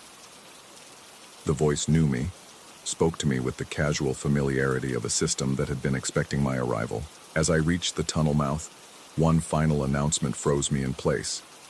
The voice, still professional but now carrying an undertone of something hungry, made its final call. Welcome to your permanent assignment, Mr. Martinez. Please take your seat. The evening shift begins in 13 hours. I ran. My feet pounded against the tunnel floor as I sprinted through corridors that seemed to stretch longer with each step. Behind me, the sound of the Phantom Station grew rather than faded. Announcements echoing through the tunnels, the hiss of invisible doors, the rumble of trains that cast no light. My radio crackled with static that almost sounded like voices, trying to tell me something urgent in languages I couldn't understand. The elevator to the surface had never looked so beautiful. As it carried me upward, away from the impossible depths, I tried to convince myself that exhaustion and stress had created the entire experience. Lack of sleep, the oppressive atmosphere of the abandoned tunnels, the power of suggestion, all rational explanations for what couldn't possibly have been real. But when I reached the surface and checked my route map, I found a new marking in red ink. Someone had drawn a circle around an area that should have been solid rock and written in careful lettering, Platform 7, evening shift, personnel assignment, permanent. The handwriting was mine. I quit the next morning, but sometimes, late at night when the city grows quiet, I still hear those announcements. They're calling for the evening shift, calling for passengers to take their assigned seats, calling for me to return to a station that exists in the spaces between spaces, where time moves differently, and the trains run on schedules written in languages that predate human understanding. Henderson accepted my resignation without question, almost as if he'd been expecting it. As I cleaned out my locker, I noticed something that made my hands shake. A stack of resignation letters, all written by night shift maintenance workers, all dated within weeks of each other over the past several years, all citing personal reasons for their departure. I never found out what happened to those other workers, but sometimes, when I pass subway grates on the street, I swear I can hear them in the announcements echoing from below. Familiar voices mixed with the professional tone of the phantom announcer, calling out schedules for trains that run between the world we know and places that exist only in the blueprints of nightmares.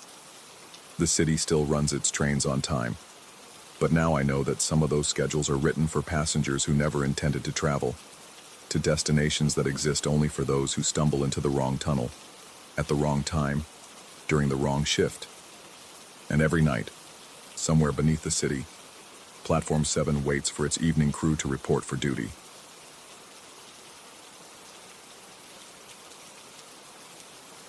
Story 7. Some jobs come with warnings. This one came with silence. The ferry captain who dropped me at Black Rock Point said nothing about the previous lighthouse keeper's sudden departure, nothing about why the position had remained vacant for 3 months, and nothing about the strange reports that had filtered back to the mainland. He simply handed me my supplies, wished me luck with a look that suggested I'd need more than luck, and disappeared into the fog before I could ask the questions that had been building in my throat during the 2-hour journey. Standing on the rocky pier with my duffel bag and a month's worth of provisions, I felt the first tremor of unease creep up my spine. The lighthouse rose before me like a bone-white finger pointing accusingly at the gray sky, its light chamber dark and lifeless. The sound of the ferry's engine faded to nothing, leaving only the relentless crash of waves against jagged rocks and the whisper of wind through the sparse vegetation that clung to this godforsaken piece of land. I needed this job. My previous employment had ended abruptly when the shipping company I worked for went under, leaving me with enough savings to last maybe 2 months if I lived on ramen and optimism. The lighthouse keeper position offered decent pay for what seemed like simple work: maintain the beacon, perform routine maintenance, and file weekly reports. The isolation didn't bother me, or so I told myself as I climbed the winding path to the lighthouse, my footsteps echoing strangely in the dense air. The keeper's quarters occupied the base of the lighthouse, a circular room with thick stone walls and windows that looked out over the churning sea. Previous occupants had left behind a few personal items: a dog-eared paperback novel, a coffee mug with a hairline crack, and a logbook filled with neat entries detailing weather conditions and maintenance tasks. The handwriting stopped abruptly on a Tuesday in late September, mid-sentence in what appeared to be a routine weather report. That first evening, I climbed the spiral staircase to the light chamber to activate the beacon for the first time. The stairs seemed to stretch endlessly upward, each step echoing with a metallic clang that rang through the tower like a funeral bell. My heart hammered against my ribs by the time I reached the top, though I attributed it to the physical exertion rather than the growing sense that something fundamental was wrong with this place. The beacon's powerful beam swept across the dark water in its programmed rotation, cutting through the night like a knife. From this height, I could see the entire island, a small, roughly circular patch of rock and scrubland surrounded by nothing but ocean in every direction. The nearest land was a smudge on the horizon, barely visible even in daylight. I was truly alone here, more isolated than I had ever been in my life. As I stood watching the light's rotation, something caught my eye in the water below. At first, I dismissed it as a trick of the light, shadows cast by the beam as it swept across the waves. But as I continued to watch, the shapes became more distinct. Dark forms moved beneath the surface, large and undefined, pulsing with a rhythm that seemed almost like breathing. My mouth went dry as I pressed my face against the glass, trying to get a better look. The shapes were definitely there, perhaps a dozen or more, positioned at what appeared to be regular intervals around the island. They remained perfectly still until the lighthouse beam passed over them, at which point they would shift slightly, as if responding to the light. When the beam moved on, they would settle back into their previous positions, maintaining what looked like a perfect circle around the island's perimeter. I told myself they were whales. Large marine mammals were known to gather in these waters, and their behavior could seem strange to an untrained observer. The logical explanation calmed my racing pulse somewhat, though I found myself unable to look away from the water. There was something about the way the shapes moved, or didn't move, that defied my attempts at rational explanation. Sleep came fitfully that first night. The constant sound of waves against rock should have been soothing, but instead it seemed to carry an undertone of something else, a low rhythmic thrumming that seemed to emanate from deep beneath the water. Every time I began to drift off, the sound would intensify, jerking me back to wakefulness with my heart pounding and sweat beading on my forehead despite the cool ocean air. The second day brought thick fog that reduced visibility to mere yards. I spent the morning performing routine maintenance on the beacon assembly, checking connections and cleaning the lens apparatus. The work was mechanical and familiar, providing a welcome distraction from the oppressive atmosphere that seemed to hang over the island like a shroud. But even as I focused on the tasks at hand, I couldn't shake the feeling of being watched. During my lunch break, I sat by one of the lower windows and tried to peer through the fog. The dense gray wall revealed nothing, but I could hear sounds from somewhere out there, splashing that seemed too regular to be natural wave action, and occasionally something that sounded almost like breathing, magnified and distorted by the mist. My coffee grew cold in my hands as I strained to identify the source of these sounds, but the fog kept its secrets. That night, as the fog began to clear, I climbed to the light chamber with a growing sense of dread. The beacon activated on schedule, its beam cutting through the remaining wisps of mist to illuminate the water below. What I saw made my breath catch in my throat and my hands shake against the glass. The shapes were closer now, much closer. Where they had previously maintained their position perhaps 100 yards from shore, they now formed a tighter circle, maybe 50 yards out. In the brief moments when the light passed directly over them, I could make out more details that I wished I couldn't see. These were not whales or any other marine life I had ever encountered. The forms were vaguely humanoid but grotesquely elongated, with appendages that seemed to flow and shift like liquid shadow.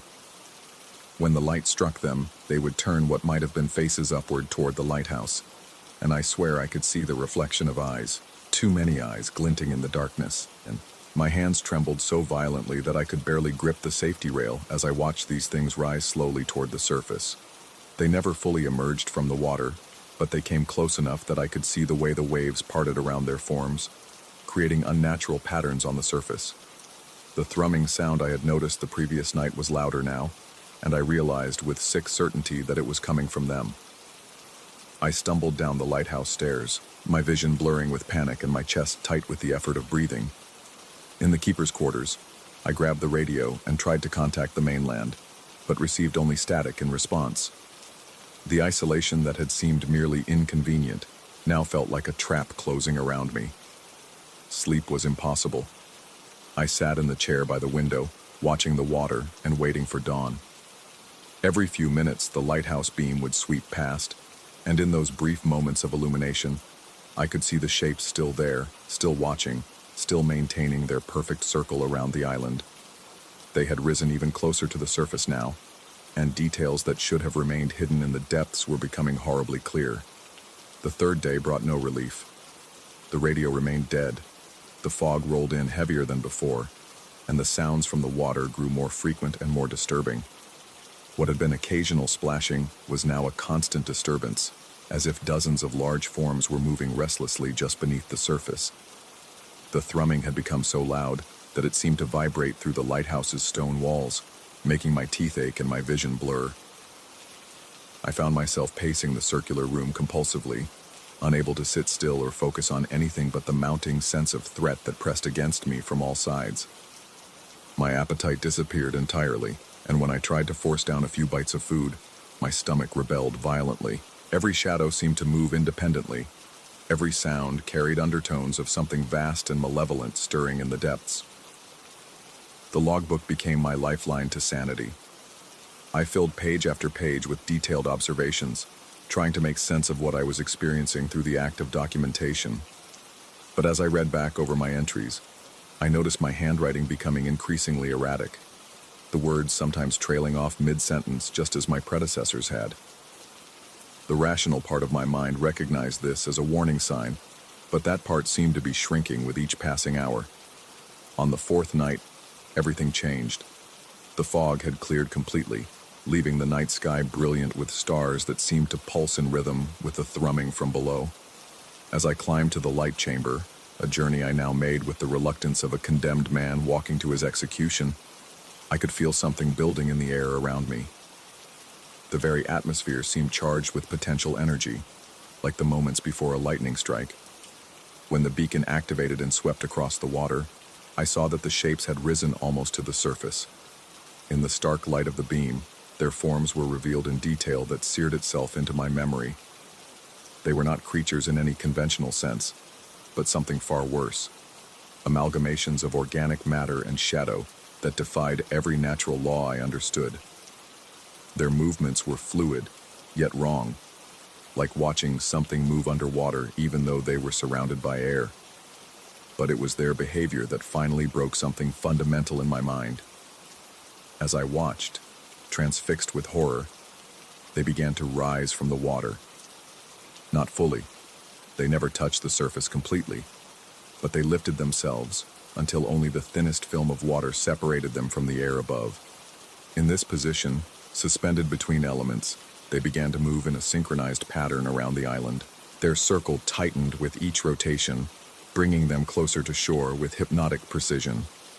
I pressed my face against the glass so hard that it left marks on my cheeks, my breath fogging the surface as I watched this impossible procession. With each pass of the lighthouse beam, I could see more details that my mind struggled to process. The things had what might charitably be called faces, though they bore no resemblance to any earthly creature. Eyes, or light-sensing organs, dotted their surfaces in patterns that hurt to look at directly. When the beam struck them, these organs would all turn toward the lighthouse in perfect unison, fixing me with a collective gaze that seemed to see not just my physical form but something deeper and more essential. The thrumming reached a crescendo that made the lighthouse's metal fixtures vibrate audibly. My ears began to ring, and blood ran from my nose, but I couldn't look away. The things continued their spiral approach, and I realized with crystalline clarity that they were not just circling the island randomly. They were performing some kind of ritual, and I was both witness and focal point. As dawn approached on what I had decided would be my last night in this place, the creatures began to sink back into the depths. Their descent was as synchronized as their rise, a choreographed disappearance that left the water deceptively calm once more. But I knew they were still there, waiting beneath the surface, and I knew with absolute certainty that they would return the following night, and the night after that, continuing their patient vigil until what? I didn't want to find out. When the supply boat arrived the next morning, a day early, the captain explained, due to weather concerns, I was waiting on the pier with my packed bag and a resignation letter that consisted of a single word: no. The captain, a different man than the one who had brought me, took one look at my face and asked no questions. As the boat pulled away from Black Rock Point, I turned for one last look at the lighthouse. In the bright morning sun, it seemed almost innocent, just another navigational aid doing its simple job of keeping ships safe from the rocks. But I knew better. I knew what waited in the waters around that god-forsaken piece of rock, and I knew that some positions remained vacant for very good reasons. The official report I filed with the Lighthouse Authority was brief and unrevealing. Mechanical difficulties with the radio equipment and adverse weather conditions had made the position untenable. They seemed satisfied with this explanation and assured me that repairs would be made before the next keeper was assigned. I never asked if they found someone willing to take the job. Some knowledge is too dangerous to carry, and some warnings are too terrible to voice. But sometimes, on clear nights when the wind is still and the sea is calm, I find myself staring out at the horizon and wondering if those things are still there, still circling, still waiting for someone foolish enough to turn on the light and give them something to watch. And I pray that whoever they find next has the sense to run before the fourth night falls.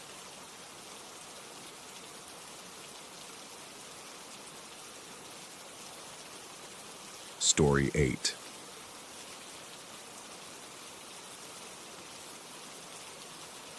The house had been whispering to me since the day I signed the papers, though I didn't realize it then. What I mistook for settling wood and shifting foundations was something far more deliberate, something that had been waiting in patient silence for decades, counting down the days until someone would finally hear its call and answer. I bought the Victorian on Maple Street for a fraction of its market value, which should have been my first warning. The previous owner's estate was eager to sell, almost desperate, and when I asked the realtor about the family's sudden departure, she offered only vague explanations about an elderly relative who had passed under difficult circumstances. The house had sat empty for 3 years before I found it, and despite its obvious potential, no other buyers had shown serious interest. The renovation began innocently enough. I tackled the ground floor first, stripping away layers of outdated wallpaper and refinishing the hardwood floors that groaned under my weight with what sounded almost like complaints. The work was therapeutic, a way to channel my energy after the divorce that had left me seeking solitude and a fresh start. Each room I completed felt like a small victory, a step toward rebuilding not just the house but myself. It wasn't until I reached the attic that things began to shift in ways I couldn't rationalize. The attic had been converted into a study sometime in the 1950s, complete with built-in bookshelves and a large Persian rug that dominated the center of the room. The rug was beautiful, but impractical for the space I had planned, so I decided to remove it. What I found underneath changed everything. The floorboards beneath the rug were different from the rest of the attic.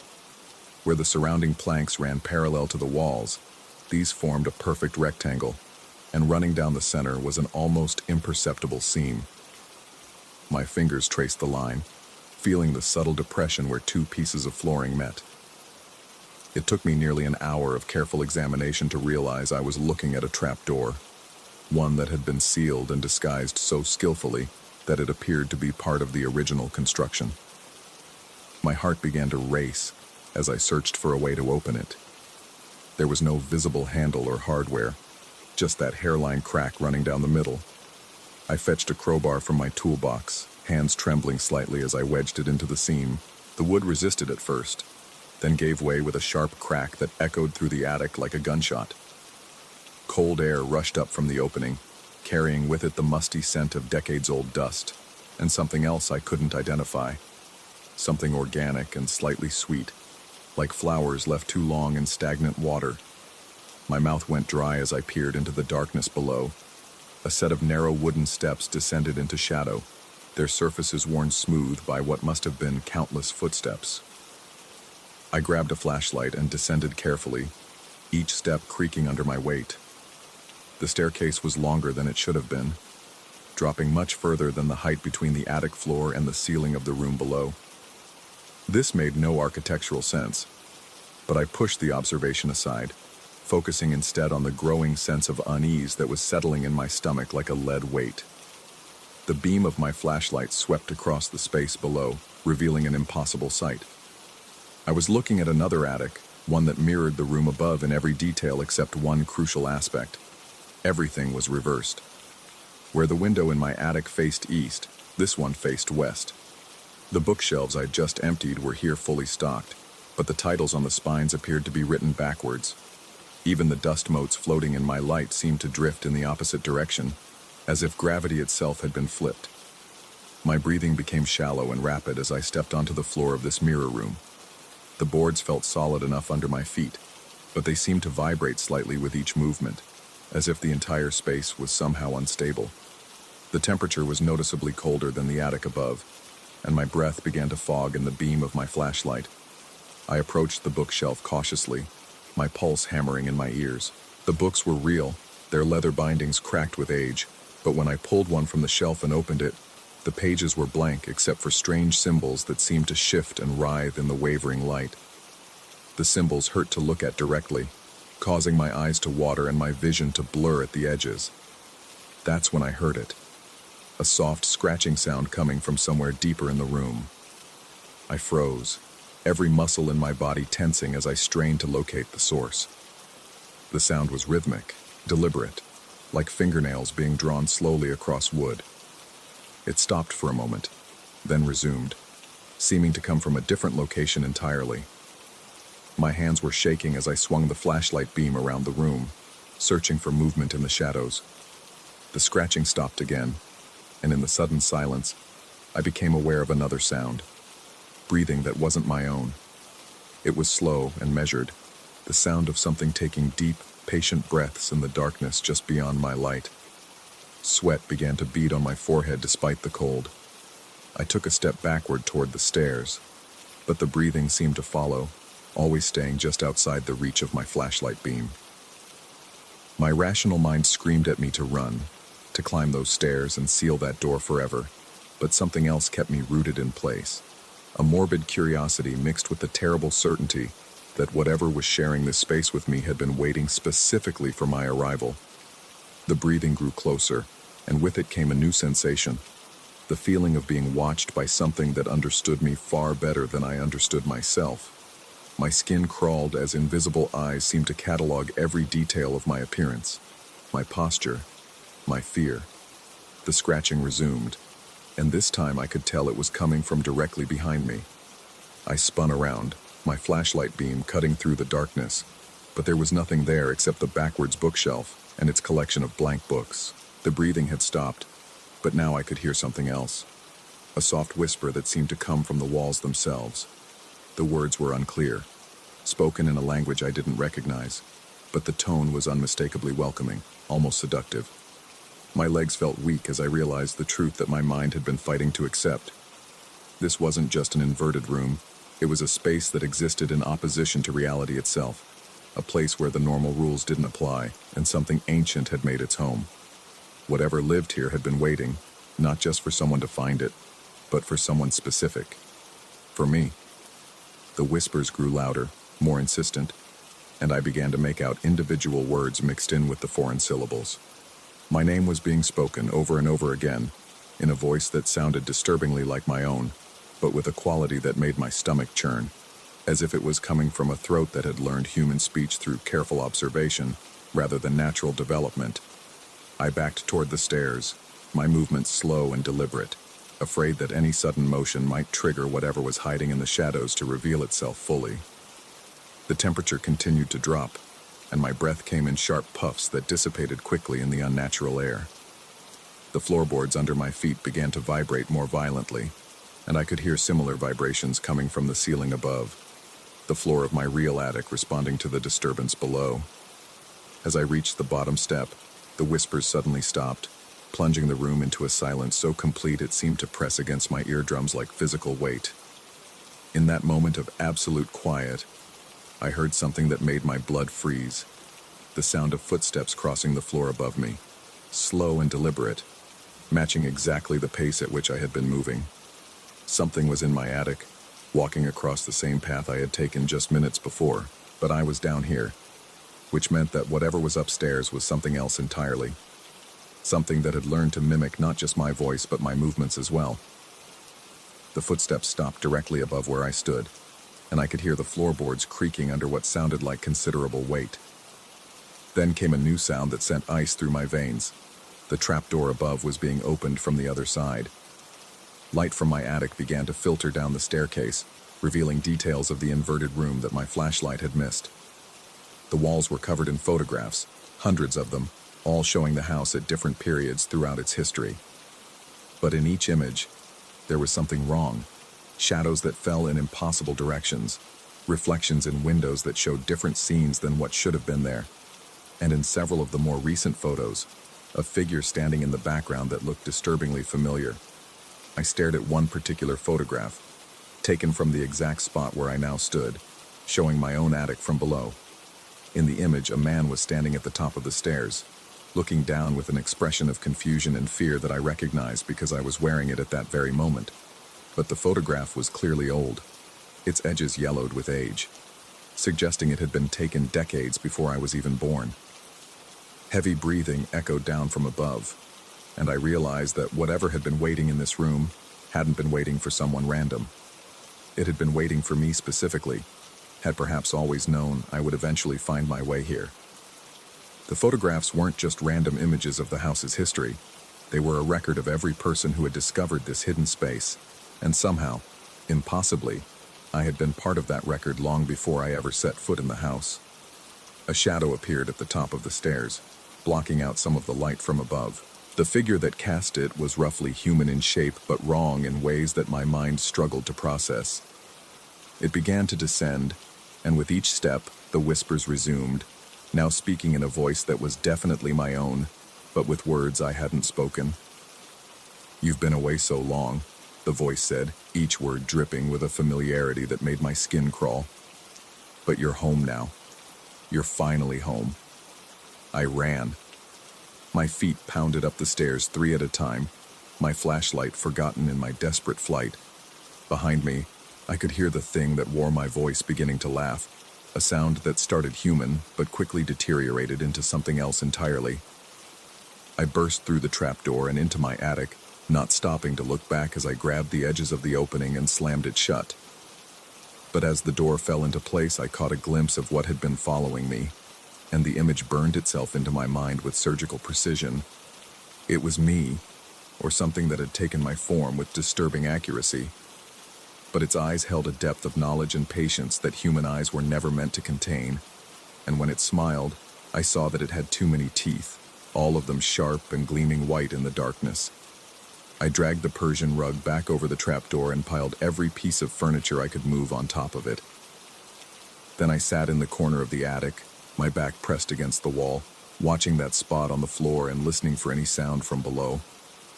Hours passed before my breathing returned to normal, and even then, I couldn't shake the feeling that I was still being watched.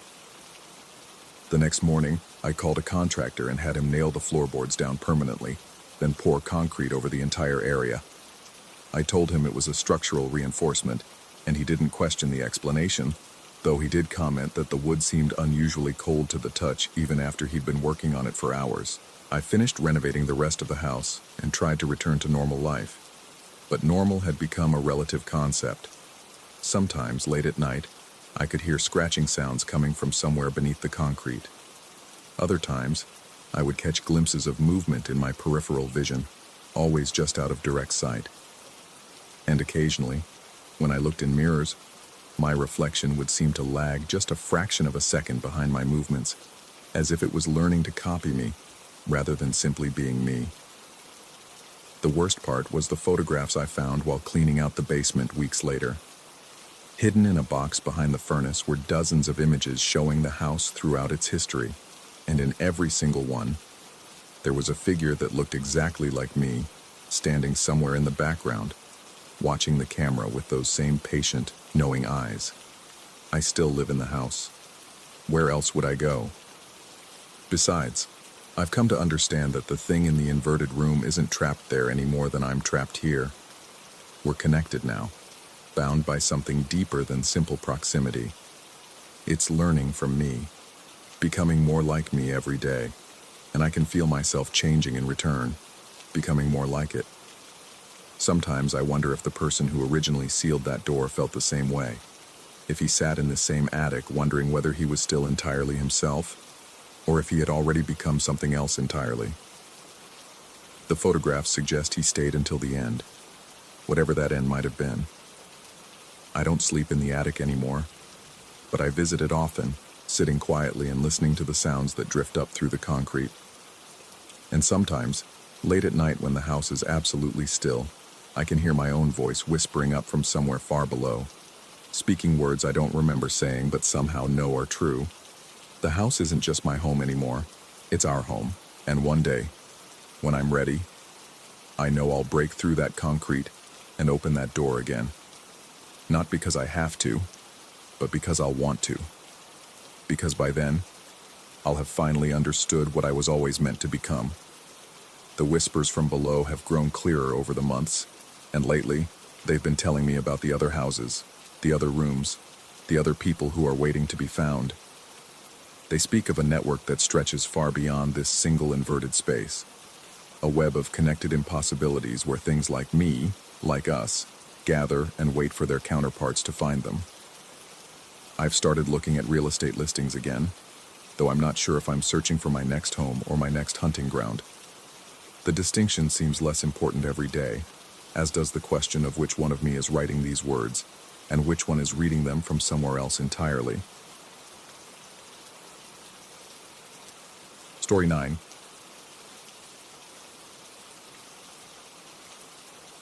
The photograph stared back at me from my computer screen, its pixels burning into my retinas like accusations.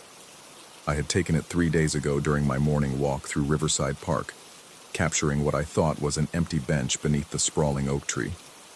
But there, in the background shadows where no one had been standing, a figure emerged from the digital darkness, pale, gaunt, with hollow eyes that seemed to pierce through the camera lens and into my soul.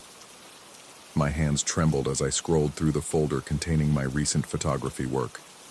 Each image told the same impossible story.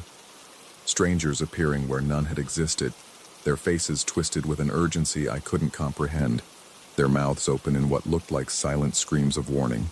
It started 2 weeks ago with subtle anomalies I initially dismissed as digital artifacts, or my own failing attention to detail.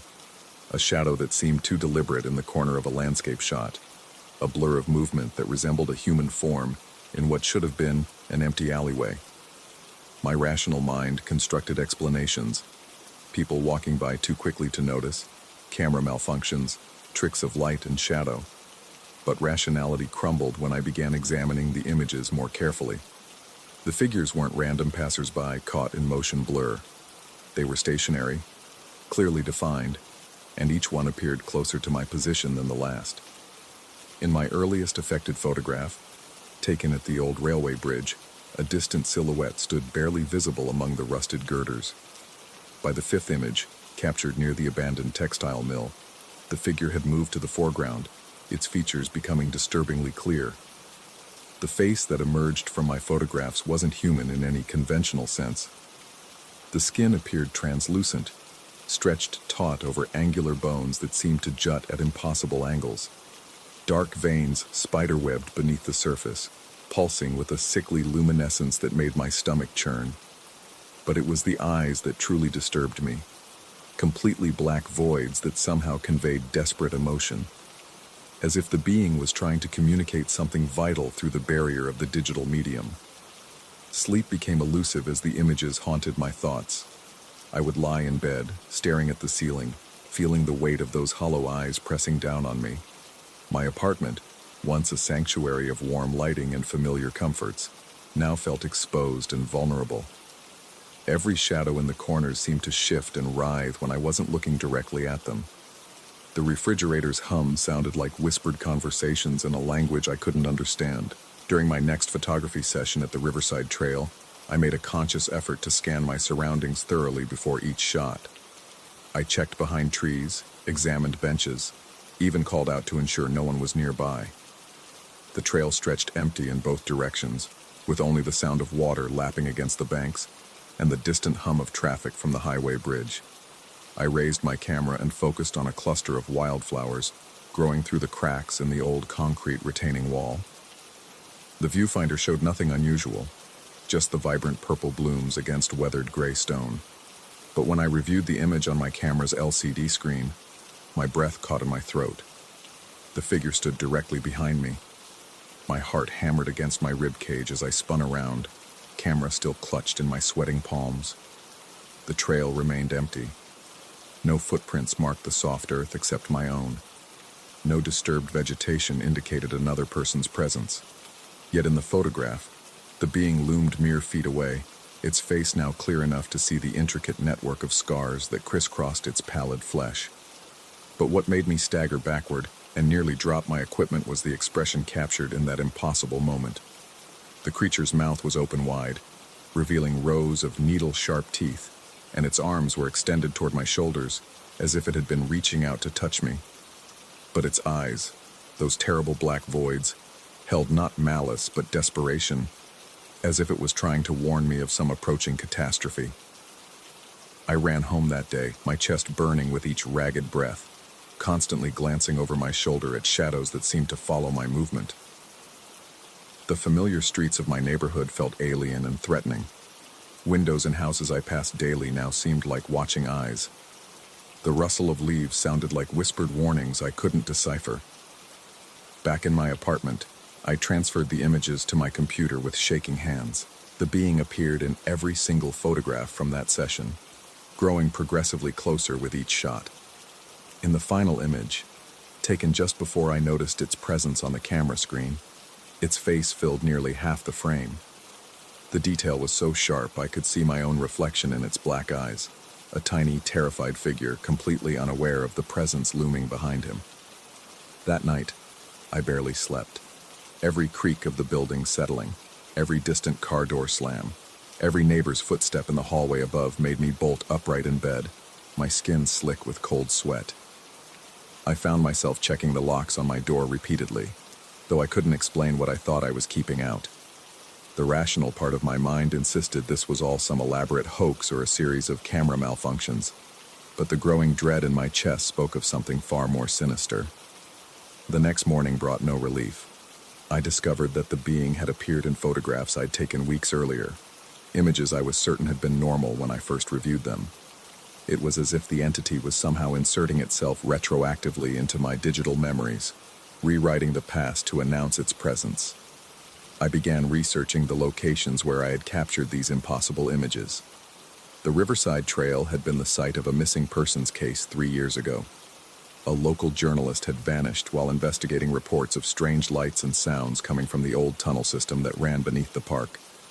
Her car was found in the parking area, but no trace of her was ever discovered. The abandoned textile mill had an even darker history. Built in the 1920s, it had been the scene of multiple accidents over the decades: workers falling into machinery, exposure to toxic chemicals, a fire that had claimed several lives. The building had been condemned for over 15 years, but reports of unusual activity continued to surface. Hikers and urban explorers spoke of hearing voices calling for help from within the sealed structure, though police investigations never found any trespassers. Even the railway bridge carried its burden of tragedy. The train line had been decommissioned after a derailment in the 1980s that had resulted in multiple casualties. Local residents still reported hearing phantom train whistles on foggy nights, and more than one person claimed to have seen figures walking the abandoned tracks. But it was the pattern that truly chilled me. Each location was connected to disappearances or deaths, and in every case the victims had last been seen alone, just as I had been when photographing these sites. The being in my photographs wasn't just appearing, it was marking me, cataloging my presence at these places of tragedy and loss. I decided to test my growing theory by visiting a location with no dark history: the newly constructed botanical garden downtown. The place was bright, clean, filled with families and tourists enjoying the carefully maintained displays. Nothing tragic had ever occurred there. Nothing supernatural could possibly manifest in such a sterile, cheerful environment. But when I developed those photographs, the being was there too, closer than ever before. This time, it stood directly beside me in the frame, its scarred hand extended toward the camera as if trying to push through the lens itself. And for the first time, its mouth wasn't open in a scream. Instead, it appeared to be forming words, its lips carefully shaping syllables I couldn't quite make out. I enhanced the image, zooming in until the being's face filled my monitor.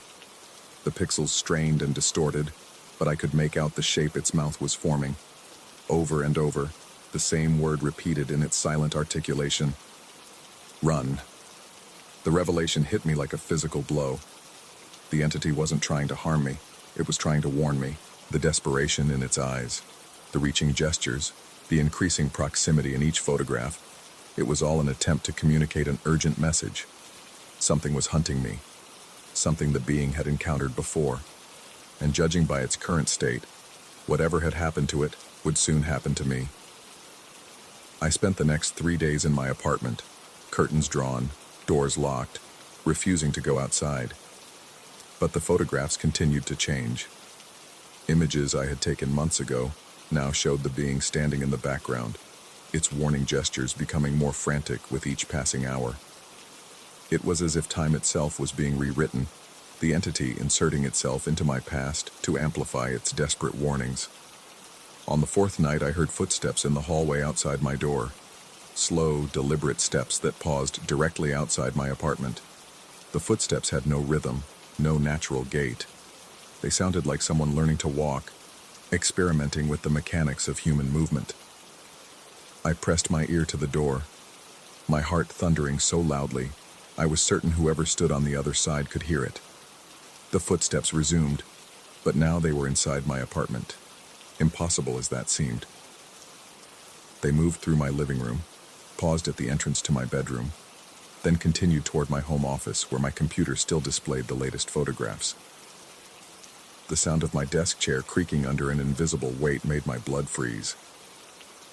Through the gap under my bedroom door, I could see the blue glow of my monitor flickering as if someone was scrolling through my image files. The mouse clicks echoed through my apartment with unnatural clarity, each sound sharp and deliberate. Then the footsteps approached my bedroom door. I grabbed my camera and burst from the room, determined to document whatever was stalking me. But the office was empty, my computer screen dark. The chair sat motionless at my desk. No windows were open, no doors unlocked. Yet my latest photograph file was open on the screen, and a new image had been added, one I had never taken. The photograph showed my own apartment, taken from the perspective of someone standing in my living room. But I was visible in the frame, asleep in my bed, completely vulnerable and unaware. And standing beside my bed, its scarred hand reaching toward my unconscious form, was something far worse than the warning entity from my earlier photographs. This new figure towered over my sleeping body, its limbs too long and jointed in too many places. Its face was a void of absolute darkness, devoid of the desperate humanity I had seen in my ghostly messenger. This was what the entity had been trying to warn me about. Something that fed on those who lingered too long in places touched by tragedy and death. But in that moment of terror, I finally understood. The being in my photographs hadn't been trying to frighten me. It had been trying to save me. It was the spirit of someone who had encountered this predator before, someone who had become trapped between worlds in the process of trying to escape. The journalist who had vanished at the Riverside Trail. She had been investigating the same strange phenomena, following the same pattern of disappearances, and now she existed in the spaces between digital reality and physical presence, desperately trying to warn others before they shared her fate. I gathered my equipment and left my apartment that very night, never to return. I moved 3 states away, changed my name, abandoned photography entirely. But sometimes, when I pass by old buildings or lonely places where tragedy has left its mark, I still feel the weight of watching eyes. And occasionally, in the reflection of a store window or the surface of a puddle, I catch a glimpse of a pale figure in the background, still trying to warn travelers away from the hungry darkness that prowls the forgotten corners of our world. The photographs remain hidden in a safety deposit box, but I know they continue to change. The warning figure grows more frantic, while the stalking entity draws ever closer. Because some things, once awakened, never stop hunting. They simply wait, patient and eternal, for new prey to wander into their domain.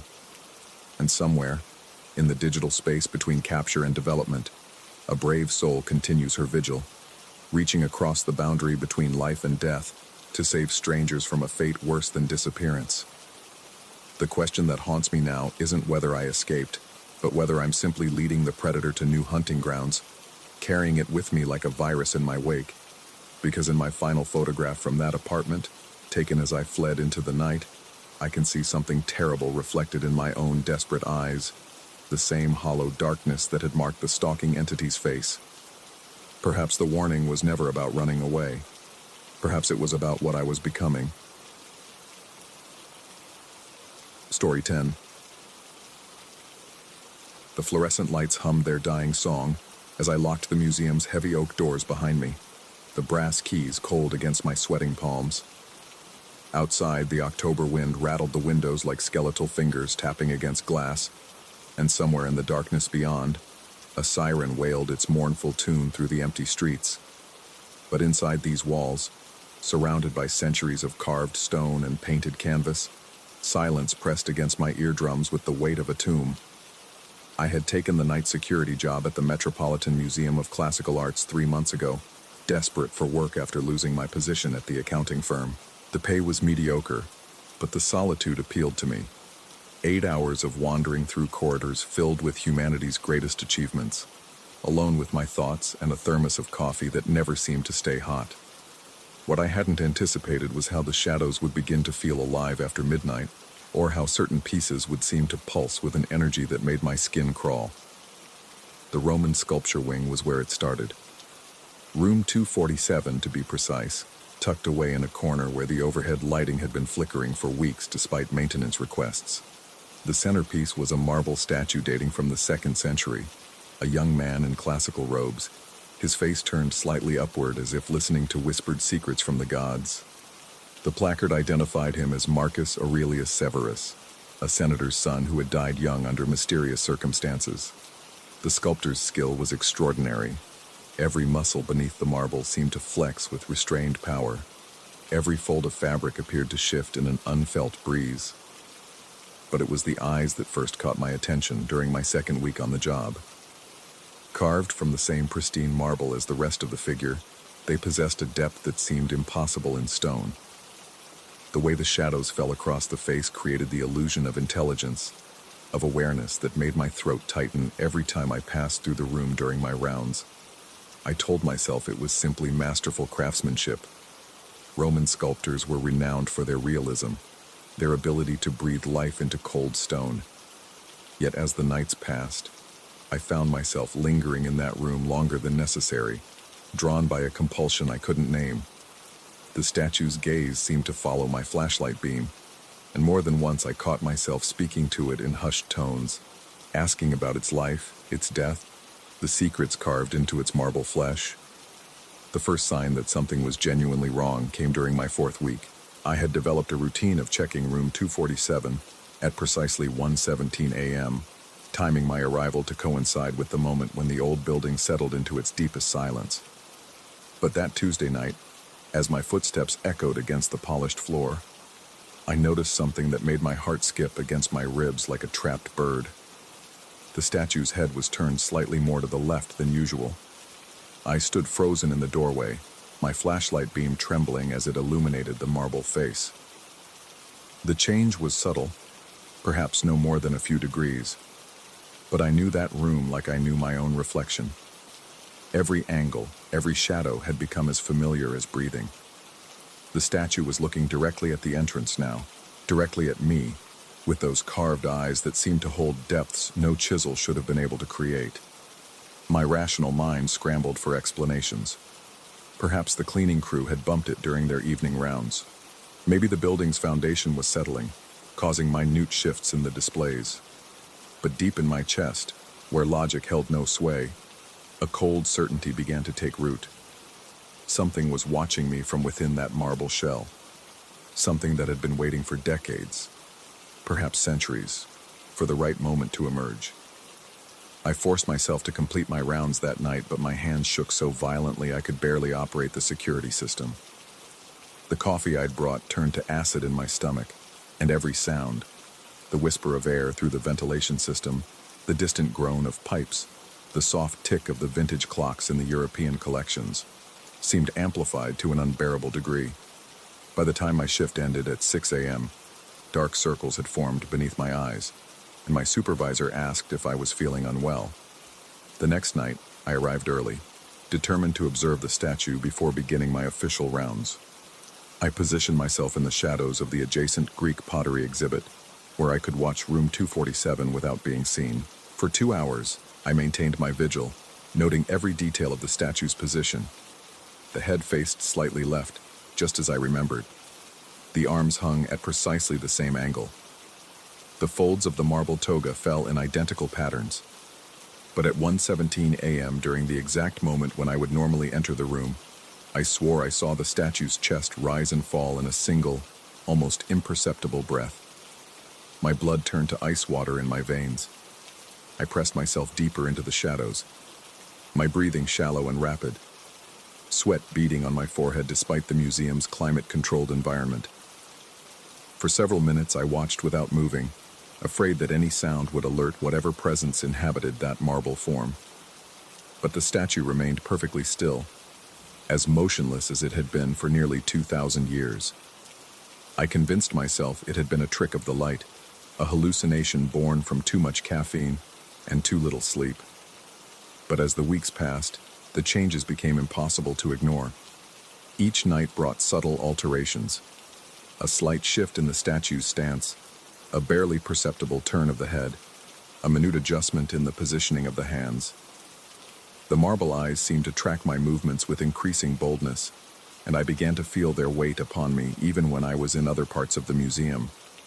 My sleep during the day became fragmented and filled with dreams of carved stone coming to life.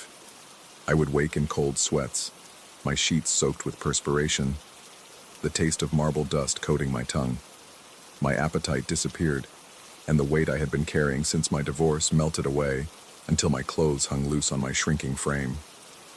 Friends and family members expressed concern when I declined their invitations, but how could I explain that I was becoming obsessed with a 2,000-year-old statue that seemed to be slowly coming alive?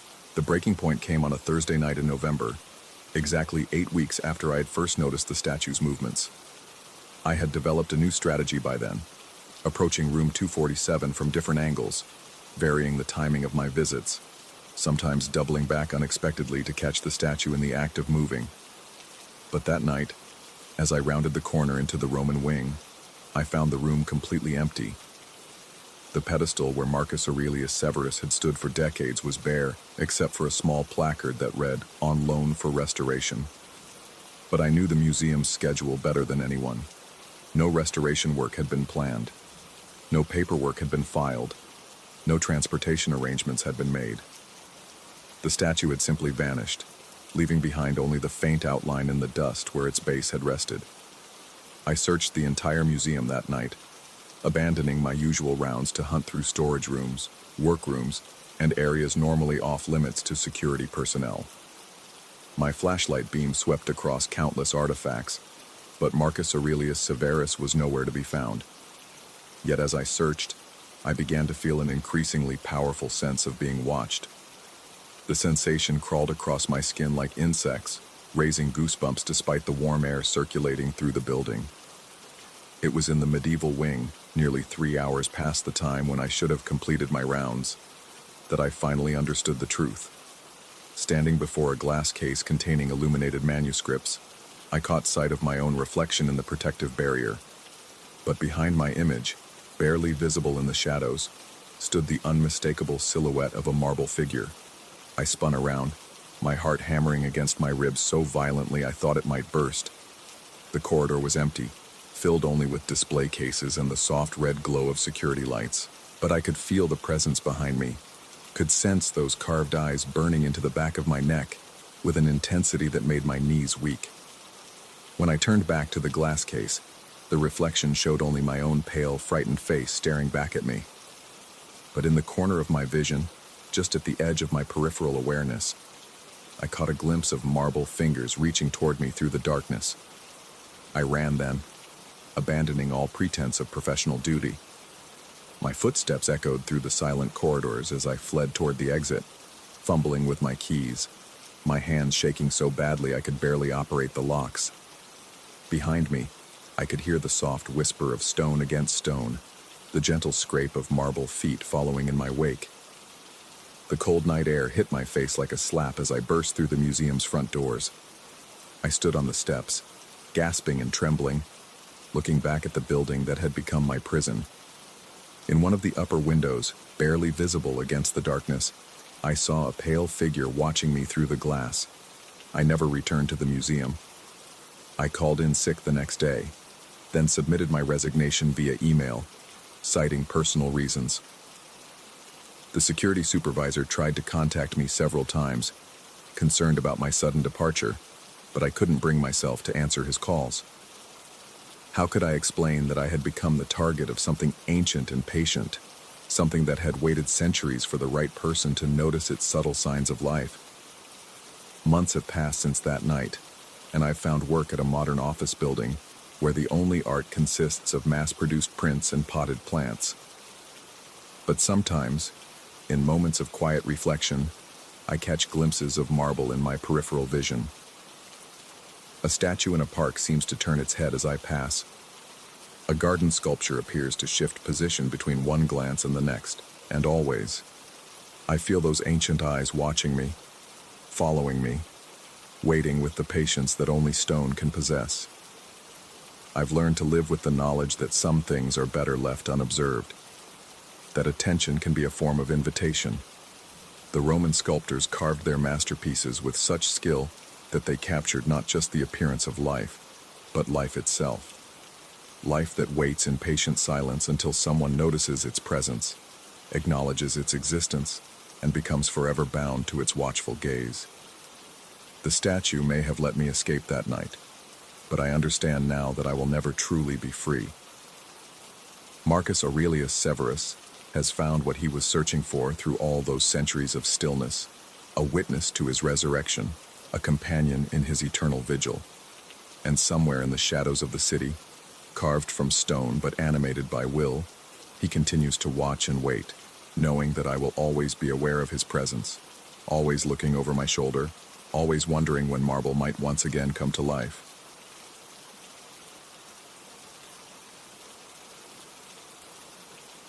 Story 11.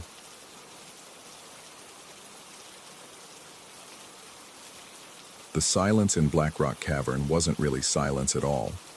It was the kind of suffocating quiet that pressed against your eardrums until you heard things that weren't there. Or maybe they were there, waiting in the darkness beyond my headlamp's weak cone of light. I should have turned back the moment I noticed my breathing sounded wrong. The expedition had started 3 days earlier, a routine geological survey that my company had assigned to the most remote cave system in the Appalachian wilderness. I'd been mapping underground formations for 8 years, and Black Rock was supposed to be just another job. Collect samples, measure depths, document any unusual formations. Standard procedure, nothing I hadn't done dozens of times before. But standing there in the main chamber, 40 feet below ground with tons of rock above my head, I felt my skin crawl with an inexplicable dread that made my hands shake as I adjusted my equipment belt. The chamber stretched beyond the reach of my light, its walls glistening with moisture that caught and fractured the LED beam into dancing shadows. Water dripped somewhere in the distance, each drop echoing with a hollow resonance that seemed to go on far longer than physics should allow. The air tasted metallic and stale, carrying an underlying smell I couldn't identify, something organic and wrong. I called out a simple test to gauge the chamber's acoustics, my voice disappearing into the void. When the echo returned, it carried an odd distortion, as if the sound had been filtered through something that changed its fundamental nature. The words came back stretched and warped, but still recognizably mine. Or so I thought. Moving deeper into the cavern, I followed a narrow passage that descended at a steep angle. My boots scraped against loose stone, each footstep multiplying into a cascade of sounds that seemed to whisper secrets in languages I didn't understand. The walls here were different, smoother, almost polished, with strange striations that my geological training couldn't explain. It was here that I first noticed the echo problem. I'd been calling out measurements to my voice recorder, standard practice for documenting cave dimensions. The words I spoke were technical, precise, depth readings, compass bearings, rock composition notes. But when my voice bounced back from the deeper recesses of the cave, the echo carried different words entirely. At first, I convinced myself it was just auditory pareidolia, the mind's tendency to impose patterns on random sounds. The distorted echoes were simply my brain trying to make sense of acoustic anomalies. Caves were notorious for their strange sound properties. Everyone knew that. But the words I heard coming back were too clear, too specific to dismiss as mere auditory illusions. When I called out limestone composition, high calcium content, the echo returned with what sounded distinctly like, "You forgot to lock your apartment door." The voice was mine, unmistakably, but I had never spoken those words. My heart rate spiked as cold sweat began forming on my palms, despite the cave's constant 50-degree temperature. I told myself to remain calm, to think rationally. Stress could cause auditory hallucinations. I'd been working long hours lately, and the isolation of solo cave work could play tricks on the mind. But even as I rationalized, my breathing became shallow and rapid, my mouth suddenly dry as sand. The next echo came when I tested the depth of a side passage. I shouted a simple hello into the darkness, and the return sound chilled me to the bone. My own voice, crystal clear and unnaturally prolonged, whispered back, "Your sister will call tomorrow morning about the inheritance." My sister hadn't spoken to me in 2 years. Our father had died 6 months ago, and the will was still tied up in probate. There was no reason she would call, no inheritance to discuss. Yet something deep in my gut knew with horrible certainty that the echo was telling the truth. The weight of the mountain above seemed to press down harder, making it difficult to breathe. I fumbled for my phone, hoping for the comfort of a connection to the outside world, but found no signal bars. Expected this deep underground, but somehow more terrifying now. The device's screen provided a small circle of blue light that made the shadows beyond appear even darker and more menacing. Moving through the cave became an exercise in controlled terror. Every sound I made returned twisted, carrying information that shouldn't exist. When I cleared my throat, the echo coughed back details about a flat tire I would get on the drive home. When I scraped my boot against a rock, the responding sound told me my landlord would raise my rent by exactly $200. The predictions were maddeningly specific and delivered in my own voice with perfect diction. Not whispers or suggestions, but clear statements of fact spoken with the confidence of someone who had already witnessed these events. My hands began trembling uncontrollably as I realized the cave was somehow accessing knowledge that existed outside the boundaries of linear time. The rational part of my mind screamed that this was impossible, that I was experiencing some form of psychological break brought on by isolation and stress. But the primal part of my brain, the ancient reptilian core that had kept my ancestors alive in dangerous places, knew better. Something was in this cave with me. Something that had been here long before I arrived, trapped in the limestone and darkness, feeding on sound and somehow able to peer into the threads of causality that connected past, present, and future. I pressed deeper into the cavern, despite every instinct telling me to flee. Professional obligation warred with growing terror as I documented formations that became increasingly bizarre. The walls here showed signs of deliberate modification, smooth channels carved into the rock that seemed designed to amplify and redirect sound waves in specific patterns. The echo voice became more talkative as I penetrated further into the cave system. It began offering commentary on my movements, describing my facial expressions with disturbing accuracy, even though I was alone in perfect darkness beyond my headlamp's beam. It mentioned the scar on my left hand from a childhood accident, described the exact contents of my wallet, recited the last conversation I'd had with my ex-wife 3 months ago. Most unsettling of all, it began correcting my field notes before I'd finished speaking them. I would start to say, "passage width approximately 8 feet," and the echo would interrupt with 7 feet 4 inches, delivered in my own voice with a tone of mild correction. When I actually measured, the echo was always right. The cave seemed to be teaching me that my perceptions were flawed, that my instruments were inferior to whatever intelligence lurked in the acoustic shadows. Every correction chipped away at my confidence in my own senses, making me question not just what I was experiencing, but the fundamental reliability of my consciousness itself. Hours passed, or maybe minutes. Time had become elastic in the underground darkness, before I reached what appeared to be the cave's deepest chamber. Here, the strange wall modifications were most pronounced, creating a complex network of acoustic channels that suggested deliberate engineering. The chamber itself was perfectly circular, with a dome ceiling that seemed designed to focus sound toward a central point. Standing in that focal point, I felt the full weight of the cave's attention. Every small sound I made was amplified, processed, and returned with mathematical precision. But now the echo voice had stopped predicting my future and started revealing its own past. In fragments delivered between my own reflected words, it told me its story. A cave explorer from decades past, someone who had become lost in these passages and discovered the acoustic phenomena. Instead of fleeing, he had been fascinated by the cave's properties, spending days mapping the sound channels and trying to understand their purpose. The voice explained that the cave system was far older than any geological survey suggested, that the acoustic modifications had been carved by something that understood sound in ways human science had never imagined. The original explorer had become obsessed with deciphering the cave's purpose, staying longer and longer until one day he simply never left. But he hadn't died in any conventional sense. His voice had become part of the cave's acoustic structure, his consciousness somehow encoded in the sound waves that bounced endlessly through the limestone passages. He existed now as pure information, experiencing time in all directions simultaneously, able to perceive the ripples of cause and effect that shaped reality. The revelation hit me like a physical blow, as I understood the true horror of my situation. The echo voice wasn't predicting my future. It was showing me the path I was already walking. Every step deeper into the cave had been guided by the same fascination that had trapped my predecessor. I was following the exact same trajectory, drawn by the irresistible mystery of the acoustic phenomena. My heart hammered against my ribs as panic flooded my system. Sweat poured down my face despite the cave's cold, and my breathing became so rapid I felt dizzy. The headlamp beam wavered as my hands shook, casting wild shadows that seemed to reach for me with grasping fingers.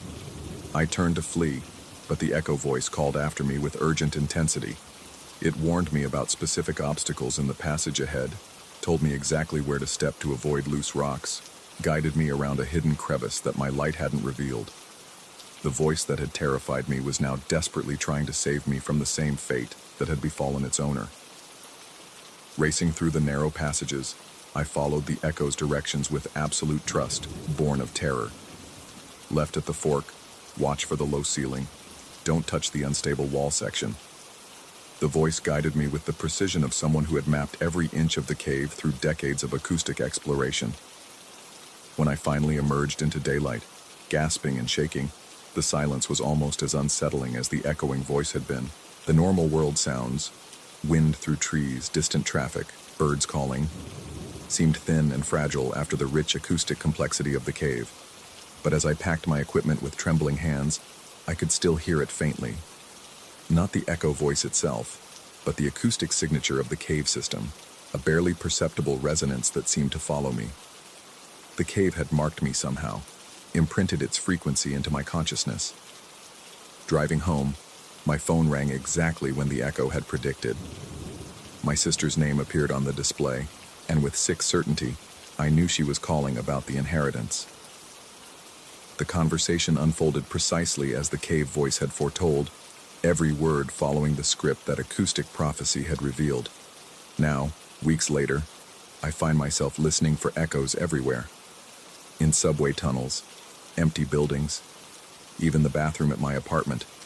Sometimes I catch faint traces of that other voice, my acoustic twin trapped in limestone and darkness.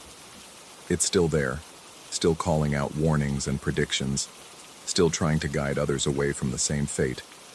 But sometimes, in the deepest part of the night when the city falls almost silent, I hear something else in the distance.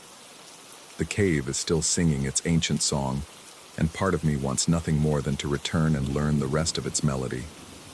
The echo knows I will. It's already seen me coming back. Story 12. Sleep had become a stranger, and when it finally returned, it brought with it visitors I never asked for. The clinic smelled of antiseptic and false promises. Dr. Brennan had assured me that hypnotherapy would reset my circadian rhythm, that 3 months of sleepless nights would become nothing more than an unpleasant memory. His voice had been smooth, confident, as he guided me through the session, my consciousness drifting down into depths I'd never explored. The last thing I remembered was his instruction to let go completely, to surrender control to the healing process. I woke up feeling different. Not refreshed, not even tired, just different. That first night afterward, I fell asleep with ease for the first time in months. But when morning came, there was an absence where dreams should have been. Not the typical fading of dream memory, but a complete void, as if that part of my mind had been surgically removed. The second night brought the first visit. Instead of dreams, my sleeping mind found itself standing in a corridor that shouldn't exist. The walls were made of something that looked like concrete, but felt organic when I touched them, pulsing slightly under my fingertips. Fluorescent lights flickered overhead, casting harsh shadows that moved independently of the light source. The air tasted metallic, coating my tongue with the flavor of old pennies and fear. At the far end of the corridor, a figure stood motionless. It had the general shape of a person, but where a face should have been, there was only smooth skin stretched tight over bone. No eyes, no mouth, no nose, just an expanse of pale flesh that somehow still managed to convey desperate urgency. The figure raised one arm and pointed down a side passage before vanishing like smoke. I woke with my heart hammering against my ribs, sweat soaking through my shirt despite the cool October air coming through my bedroom window. But unlike a nightmare, the memory remained crystal clear, every detail preserved with photographic precision. The third night, there were 3 figures. This time the location was different, a basement with pipes running along the ceiling, dripping condensation that formed dark pools on the floor. The smell down there was worse, mold and decay, and something sweetly rotten that made my stomach clench. The figures stood at different points around the room, all faceless, all pointing toward a heavy metal door set into the far wall. When I tried to approach them, They would dissolve and reform closer to the door, their urgency palpable even without words or expressions. I began researching hypnosis side effects, poring over medical journals and online forums during my lunch breaks. Most sources mentioned temporary disorientation, possible false memories, or heightened suggestibility. None mentioned losing the ability to dream. None mentioned nocturnal visits to impossible places. Dr. Brennan's office wouldn't return my calls. By the end of the first week, the visits had become routine. Every night, the moment I fell asleep, I would find myself in a new location. An abandoned hospital with wheelchairs positioned in perfect rows, all facing a wall covered in scratches that formed patterns I couldn't quite decipher. A library where the books were bound in what looked like human skin, the titles written in languages that hurt to look at directly. A subway tunnel where the tracks led not to stations, but to yawning black voids that seemed to swallow sound itself. The figures were always there, always pointing, always trying to direct my attention towards something just out of reach. Their desperation was becoming more pronounced. Sometimes they would gesture frantically, their smooth faces turning toward me with an intensity that made my skin crawl. I began to suspect they were trying to show me something specific, something hidden in these strange mental landscapes. The physical toll was mounting. Dark circles carved themselves under my eyes. My hands developed a persistent tremor that made typing difficult. Coffee lost its effect entirely. Colleagues started asking if I was feeling all right, their concern barely masking their discomfort at my appearance. I told them I was working through some sleep issues, which was technically true. 2 weeks after the hypnosis session, the figures began following me into the waking world. At first, it was just peripheral glimpses, a flash of movement in my bathroom mirror that resolved into nothing when I turned to look directly. A shadow, cast by no visible object, sliding across my kitchen wall. The sensation of being watched while walking alone on empty streets, my neck prickling with awareness of eyes that weren't there when I spun around to check. But the glimpses became more frequent, more substantial. I would catch sight of a faceless figure standing at the end of grocery store aisles, vanishing the moment other shoppers walked through the space it had occupied. One evening, while driving home from work, I saw one standing on the sidewalk, its smooth head turned to track my car's progress. When I circled back around the block, the sidewalk was empty. Sleep brought no relief. The nocturnal visits were evolving, becoming more complex. The figures had started working together, forming chains that led through multiple connected spaces. A factory floor connected to a morgue, connected to a church basement, connected to something that might have been the inside of a massive tree, hollow and dark and smelling of earth and root rot. They were definitely trying to show me something. The pointing had become more coordinated, more insistent. Sometimes they would gesture toward specific objects, a rusty key hanging from a pipe, a photograph lying face down on a dusty table, a door marked with symbols that made my eyes water when I tried to focus on them. I started keeping a journal, documenting each visit with obsessive detail. Maps, descriptions, sketches of the symbols I could remember. Patterns began emerging. Certain locations appeared repeatedly. The corridor from the first night was a hub of sorts, connecting to most of the other spaces through doorways that opened onto impossible geography. 3 weeks after the hypnosis, I found my own medical file. It was lying open on a desk in what looked like Dr. Brennan's office, but wrong somehow. The furniture arranged differently, the walls too tall, the windows showing not the city skyline but an endless gray void. The faceless figures stood around the desk like surgeons around an operating table, all pointing down at the papers. My hands shook as I read.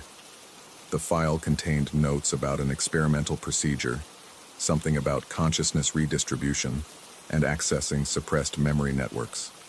There were references to other patients, numbered rather than named, and outcome reports that made my blood run cold. Subject number 7 had experienced complete personality dissolution. Subject number 12 had developed persistent dissociative episodes requiring permanent institutionalization. I was subject number 18. The notes indicated that the hypnosis had done more than eliminate my dreams. It had opened a pathway to what Dr. Brennan called the collective unconscious substrate. The figures I was seeing weren't hallucinations. They were fragments of other consciousness, other patients who had undergone the same procedure, trying to warn me about what was coming. The final entry in my file was dated the day after my session. Subject number 18 responding normally to initial treatment. Expect full integration within 30 days.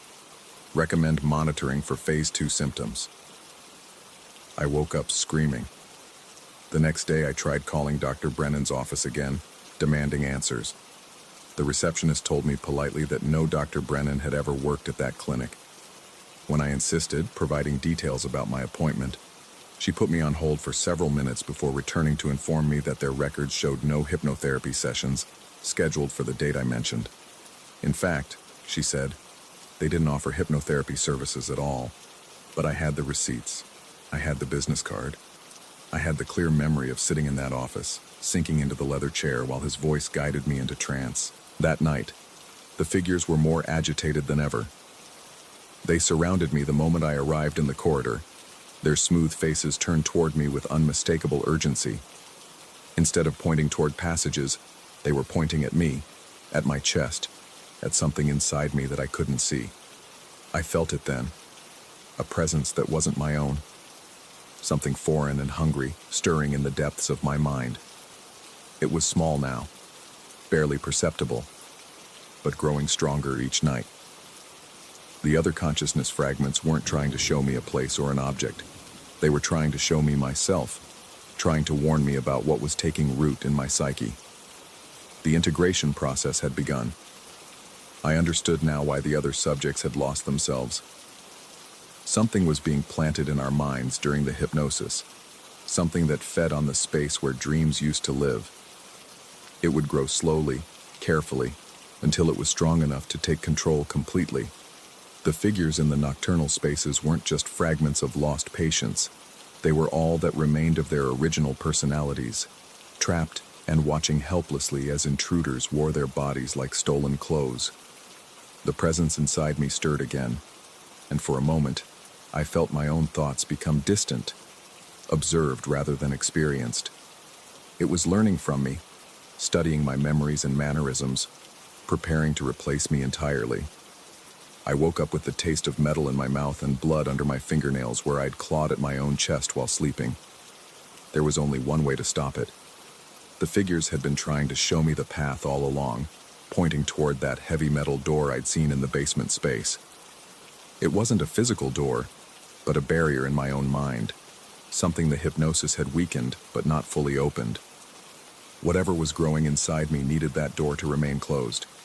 If I could find it again, if I could force it open myself, maybe I could disrupt the integration process.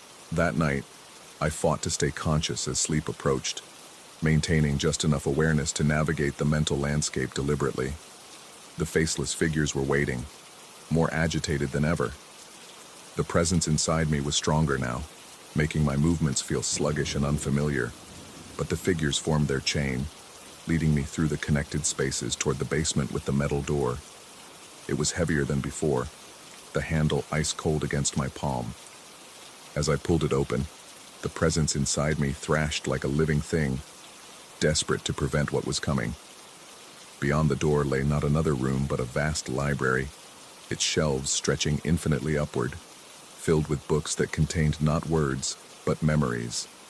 Thousands upon thousands of lives that had been collected, cataloged, stored away for future use.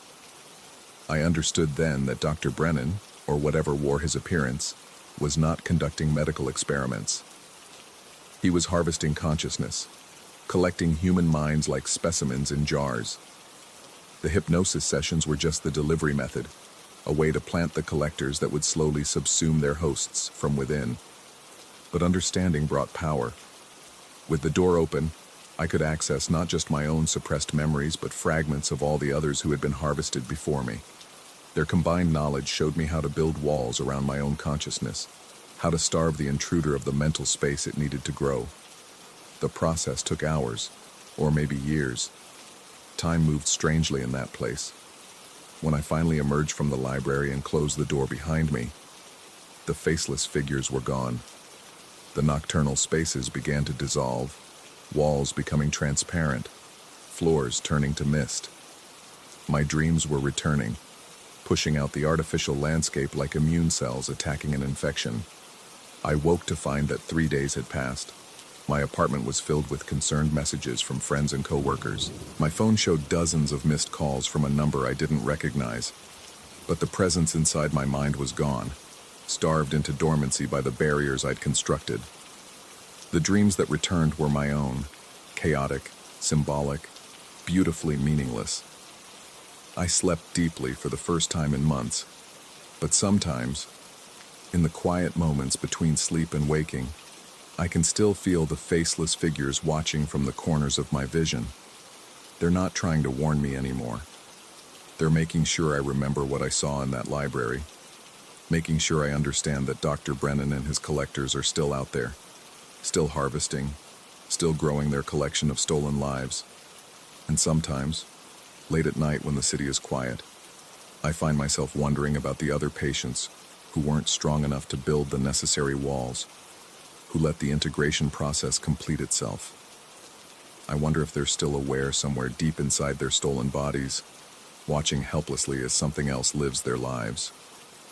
I wonder if I'll ever stop looking over my shoulder, searching the crowd for faces that are too smooth, too perfect, too empty of the spark that makes us human. The sleep clinic closed down a week after I escaped the integration process.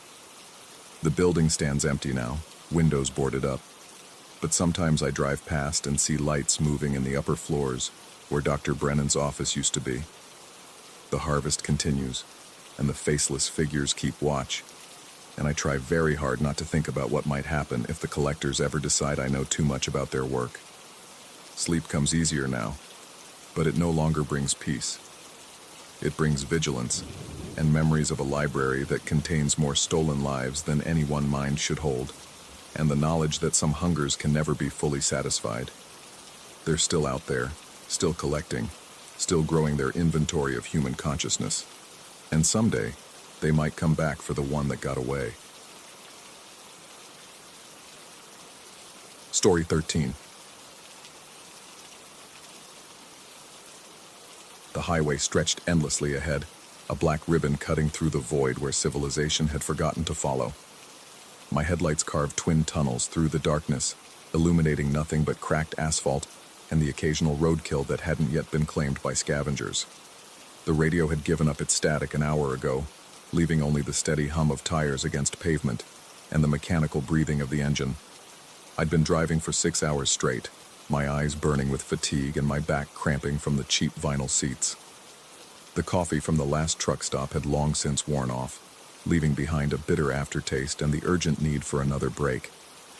When the faded sign emerged from the darkness, gas and go, next exit, I felt a wave of relief wash over the exhaustion that had settled into my bones like lead. The exit ramp curved sharply to the right, disappearing behind a stand of dead trees that looked like skeletal fingers reaching toward the star-choked sky. As I descended, my headlights swept across a scene that belonged to another era entirely. The gas station squatted beneath flickering fluorescent lights, its white paint yellowed and peeling like diseased skin. 2 ancient pumps stood guard like sentinels, their analog displays frozen at prices that would have been laughable if they weren't so eerily out of place. I pulled up to the nearest pump and killed the engine. The sudden silence was deafening. No traffic, no wind, no insects. Just the tick-tick-tick of cooling metal and my own shallow breathing. The station's windows were dark, but a single bulb flickered above the door, casting everything in sickly yellow light that seemed to pulse with its own malevolent rhythm. My legs felt unsteady as I climbed out of the car, joints popping after hours of confinement. The air was wrong somehow, too thick, too warm for the late hour, carrying scents of rust and something sweetly rotten that made my stomach lurch. I approached the building cautiously, my footsteps echoing strangely in the oppressive stillness. The door was locked, of course. Through the grimy glass, I could make out empty shelves and a counter thick with dust. A handwritten sign taped to the inside read, "Closed for repairs," in faded blue ink. I tested the gas pumps, but they were as dead as everything else in this forgotten place. Behind the station, I found a cluster of picnic tables beneath a rusted pavilion. The wood was rotted and warped, but it would serve my purpose. I needed to stretch my legs, maybe catch a few minutes of sleep before pushing on to the next town. The thought of spending even a short time in this place made my skin crawl, but exhaustion was a stronger master than unease. I settled onto one of the benches, feeling the wood sag ominously beneath my weight. The darkness pressed in from all sides, broken only by that single stuttering light above the station door. I closed my eyes and tried to quiet the racing of my pulse, to ignore the way the silence seemed to have weight and substance, pressing down on me like a burial shroud. When I opened my eyes again, I couldn't say how much time had passed. Minutes? Hours? The darkness remained absolute, but something fundamental had shifted. The quality of the air had changed, becoming colder and carrying new scents, ozone and decay, and something metallic that reminded me of fresh blood. I walked back to my car with growing urgency, my footsteps seeming too loud in the crushing quiet. The vehicle sat exactly where I'd left it, but as I approached, I noticed that the fluorescent light above the station door had gone out entirely.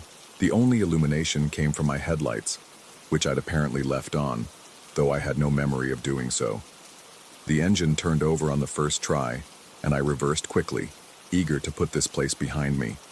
But as I reached the exit ramp, my blood turned to ice water in my veins. The road was wrong. Where before there had been a simple on-ramp leading back to the highway, now I faced a narrow street lined with structures I hadn't seen on my way in. Tall streetlights stood at regular intervals, but every bulb was dark, creating pools of impenetrable shadow between my headlights and the next visible landmark. The buildings that flanked this new road were wrong too. Not the open fields and sparse trees I remembered, but a collection of abandoned structures that seemed to lean inward, as if the street were some hungry mouth and they were teeth preparing to close. I sat there for several minutes, engine idling, trying to reconcile what I was seeing with what I knew had to be true. There had been no other road when I'd arrived. I was certain of it. But now the pavement stretched ahead into darkness, and behind me, the gas station had somehow vanished entirely, leaving only empty space where it should have been. My hands were shaking as I gripped the steering wheel. The logical part of my mind scrambled for explanations. Maybe I'd gotten turned around. Maybe there had been a road I'd missed in the darkness. But logic felt thin and fragile in the face of what my eyes were telling me. I eased the car forward, headlights sweeping across the facades of buildings that looked like they'd been abandoned for decades. Broken windows stared back at me like dead eyes, and through some of them, I caught glimpses of movement that made my heart hammer against my ribs. At first, I told myself it was just shadows playing tricks, the result of exhaustion and my headlights creating false impressions in the darkness. But as I continued down that impossible street, the movements became more distinct, more deliberate. Figures stood in those broken windows, tall, impossibly thin silhouettes that remained perfectly still until my lights passed, then shifted just enough to keep me in their line of sight. My breathing became shallow and rapid, each inhale feeling insufficient. Sweat broke out across my forehead, despite the growing cold that seemed to seep through the car's heating system. I pressed harder on the accelerator, desperate to find the end of this street, to reach whatever junction would lead me back to the highway and sanity. But the road continued endlessly ahead, curving just enough that I could never see more than a few hundred yards at a time. The buildings grew taller and more decrepit, their broken windows multiplying like a disease. And in every window, those silent watchers maintained their vigil, turning their unseen faces to follow my progress. I tried the radio again, spinning through static-filled channels in search of any human voice, any proof that the world I knew still existed beyond this nightmare corridor. The speakers crackled with white noise and occasional fragments of sound that might have been voices but were too distorted to understand. The fuel gauge caught my attention then, the needle hovering just above empty, though the tank had been nearly full when I'd stopped at the station. Panic clawed at my throat as I realized that however long I'd been driving this impossible road, it had been much longer than the few minutes it felt like. I pulled over beside what had once been a small office building, its facade crumbling and covered in strange stains that looked black in the headlight beams. Through the windshield, I could see that several of the watchers had left their windows and now stood in the building's doorways. their forms barely distinguishable from the shadows that surrounded them. My phone had no signal naturally. The screen showed the time as 3:33 a.m., though that meant nothing in this place where normal rules seemed suspended. I tried calling 911 anyway, listening to the phone's futile attempts to connect, while those silent figures watched from across the street. When I looked up again, more of them had appeared. They stood in doorways, on fire escapes, even on rooftops. A growing congregation of impossible observers that remained just indistinct enough that I couldn't make out any details of their features or clothing. They simply watched, and in their watching, I felt a weight of attention that made my skin crawl and my stomach turn. I threw the car back into drive and floored the accelerator, tires squealing against the cracked pavement. The watchers didn't react to my sudden movement, didn't try to pursue or block my path. They simply continued their vigil as I raced past, their numbers growing with each block I passed.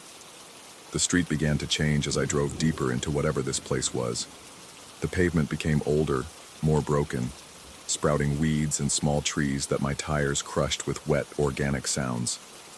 The buildings evolved too, growing stranger and more angular, their architecture following rules that hurt to contemplate too closely. And still, the watchers multiplied. They filled every opening now, crowding doorways and windows, standing on corners and in the middle of intersections.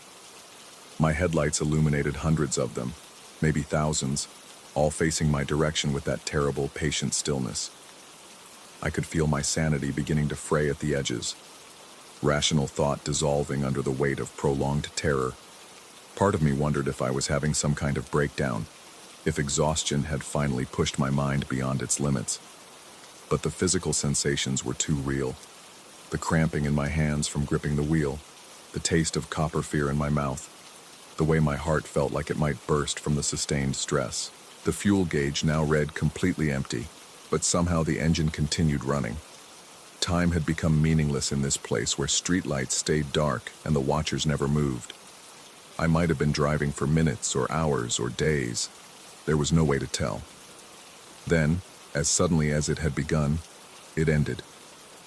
The road curved one final time, and my headlights found the on-ramp to the highway.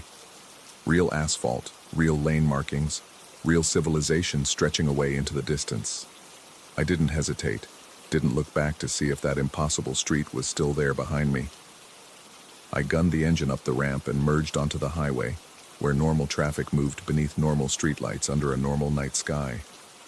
I drove for another hour before I trusted myself to stop, pulling into a well-lit travel plaza filled with other drivers and the ordinary sounds of human activity. In the restroom mirror, I looked like I'd aged years in a single night. My hand still shook as I splashed cold water on my face, and when I checked my phone, it showed that only 2 hours had passed since I'd left home.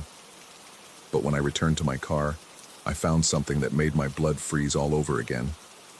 Pressed against the passenger side window, on the inside of the glass, was a single handprint, long, too thin fingers spread wide, as if someone had been trying to get out. I never found that gas station again, though I've driven that stretch of highway dozens of times since.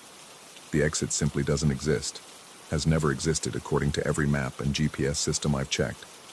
But sometimes, in the corner of my vision while driving late at night, I catch glimpses of those silent watchers standing in the tree line beside the road, patient and still, waiting for the next traveler to take the wrong turn into their domain.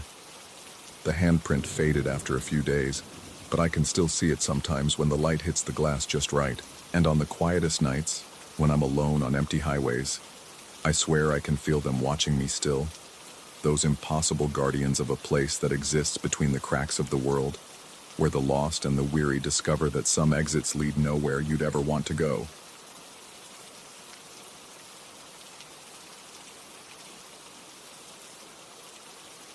Story 14.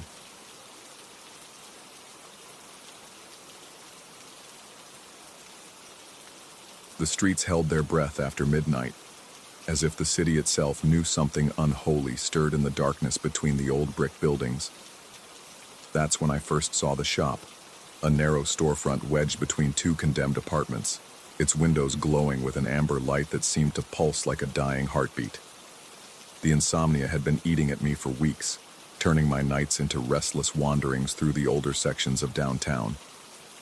My doctor suggested warm milk and meditation, but neither could quiet the electric anxiety that crawled under my skin whenever I tried to sleep. So I walked, letting my feet carry me through neighborhoods that daylight made familiar, but darkness transformed into something alien. It was during one of these nocturnal expeditions that I discovered Thornfield Avenue, a street I'd somehow never noticed despite living in the area for 3 years. The buildings leaned inward like gossiping old women, their facades cracked and stained with decades of neglect. Most storefronts stood empty, their windows either boarded up or reflecting nothing but void, except for one.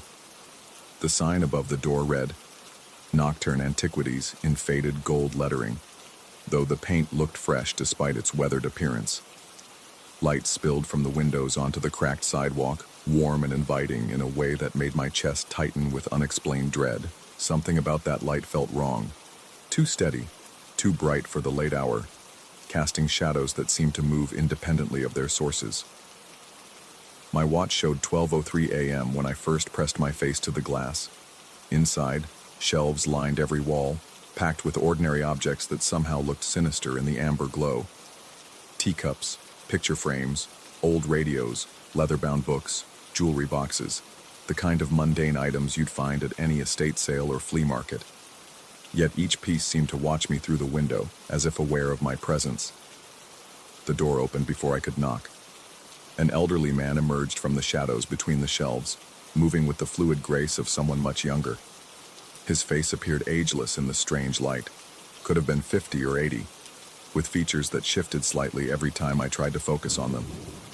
When he smiled, his teeth caught the amber glow like tiny mirrors. He told me the shop had just opened for the evening and invited me inside with a gesture that felt more like a command than an offer.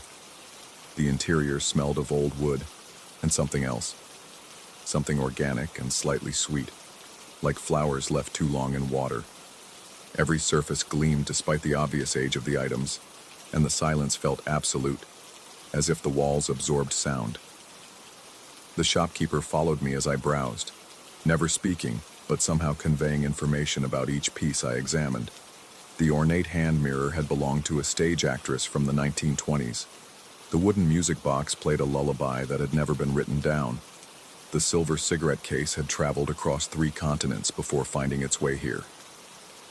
I selected 3 items that night: a small brass compass that pointed in directions not found on any map, a fountain pen that wrote in ink darker than black, and a ceramic owl with eyes that seemed to track movement. The prices were reasonable, suspiciously so, given the apparent quality and history of the pieces. The shopkeeper accepted my cash with hands that felt cold even through his thin gloves, wrapping each item in tissue paper that crinkled like autumn leaves. As I prepared to leave, he mentioned that the shop operated on unusual hours, open only from midnight until just before dawn, serving customers who preferred the quiet of night. His voice carried an accent I couldn't place, words flowing together like water over smooth stones. He suggested I return soon, as new inventory arrived regularly, and items rarely stayed on the shelves for long. The walk home took longer than expected, though I couldn't shake the feeling that I'd taken the same route countless times before. Familiar landmarks appeared in the wrong order, and streets I knew well seemed to stretch further than memory suggested. By the time I reached my apartment, the eastern sky showed the first hints of dawn, though my watch insisted only an hour had passed since leaving the shop. The strangeness began that first morning. I'd placed the compass on my kitchen table, the pen on my desk, and the owl on the bookshelf in my living room. Normal locations for normal objects, except these pieces refused to behave normally. The compass needle spun continuously, never settling on any direction for more than a few seconds. The pen leaked ink despite being brand new, leaving dark stains on whatever surface it touched. The owl's ceramic eyes seemed to follow me as I moved through the apartment, and I could swear its head turned slightly when I wasn't looking directly at it. These subtle anomalies might have been dismissed as imagination or buyer's remorse, but they intensified over the following days. The compass began clicking, tiny rhythmic sounds like Morse code or a mechanical heartbeat. The pen wrote words I hadn't intended, my handwriting flowing into phrases in languages I didn't recognize. The owl started producing soft hooting sounds, always at 3:17 a.m., always exactly 13 times in succession. My sleep, already fragmented, became impossible. The objects seemed most active during the hours when exhaustion finally began to claim me, their strange behaviors pulling me back to consciousness just as dreams began to form. Dark circles deepened under my eyes, and my hands developed a persistent tremor that worsened whenever I came near the items from the shop. But something deeper was happening, something that made me reluctant to simply dispose of the troublesome purchases. The objects weren't just malfunctioning, they were trying to communicate. The compass pointing in impossible directions began to make sense when I realized it was indicating locations within my apartment. The pen's automatic writing formed patterns that resembled maps or diagrams. The owl's hooting followed a rhythm that matched my own heartbeat during moments of particular anxiety. They were warning me. This realization crystallized during my second week of ownership, when I followed the compass needle's insistent pointing toward my bathroom mirror. The pen in my pocket grew warm, then hot, the metal case burning through the fabric of my shirt. The owl's hooting reached a frantic pace, echoing from the living room like an alarm. In the mirror, I saw my reflection, and something else. Standing behind me was a figure in dark clothing, tall and impossibly thin, with features that blurred whenever I tried to focus on them. The same shifting quality I'd noticed in the shopkeeper's face, but more pronounced, more disturbing. The figure raised one hand in what might have been a greeting or a threat, and my reflection began to move independently, turning to face the intruder while my actual body remained frozen. The compass needle spun wildly. The pen leaked boiling ink that sizzled against my skin, and the owl's cries became almost human in their urgency. But when I spun around, nothing stood behind me. The bathroom remained empty except for my own shadow, which seemed darker and more substantial than it should have been in the fluorescent light. That night, I returned to Thornfield Avenue. The street looked different in darkness, older, more worn, as if decades had passed since my last visit. The shop's amber light beckoned from the same narrow storefront, but the building itself seemed to sag further into the earth, the bricks darker and more weathered. Nocturne antiquities remained open, welcoming, unchanged except for the inventory on its shelves. New items had appeared, a silver locket that hummed with barely audible music, a leather journal whose pages turned themselves, a set of wind chimes that rang without any breeze. The shopkeeper emerged from the shadows as before, his ageless face wearing the same ambiguous smile. When I asked about the strange behavior of my previous purchases, he nodded with understanding that felt rehearsed. The objects were functioning exactly as intended, he assured me. They possessed a sensitivity to certain atmospheric disturbances, responding to changes in the environment that most people couldn't perceive. Like canaries in coal mines, they detected dangerous conditions and attempted to alert their owners. The compass pointed toward threats, the pen recorded warnings in forgotten languages, and the owl's calls marked moments of particular vulnerability. His explanation should have been comforting, but something in his tone suggested I wasn't receiving the complete truth. The smile never wavered, and his eyes held a depth that seemed to extend far beyond the confines of his skull. When I asked what exactly the objects were warning me about, his answer came wrapped in metaphors about thresholds and boundaries, about spaces between spaces where unwelcome things sometimes wandered. I purchased more items that night, drawn by a compulsion I couldn't name or resist. A music box that played melodies from dreams I'd never had, a photograph in an ornate frame showing people I'd never met but somehow recognized, a small bell that chimed whenever someone spoke my name, regardless of distance. The walk home stretched longer than before, and I found myself taking detours through neighborhoods that shouldn't have existed. Streets curved in impossible directions, leading past buildings that flickered between architectural styles as if uncertain of their own identity. My apartment, when I finally reached it, felt smaller and more confined, the walls pressing inward with each passing hour. The new objects joined their predecessors in their nocturnal chorus of warnings. The music box played frantically whenever I approached windows or mirrors. The photographed subjects began pointing toward corners where shadows gathered too thickly.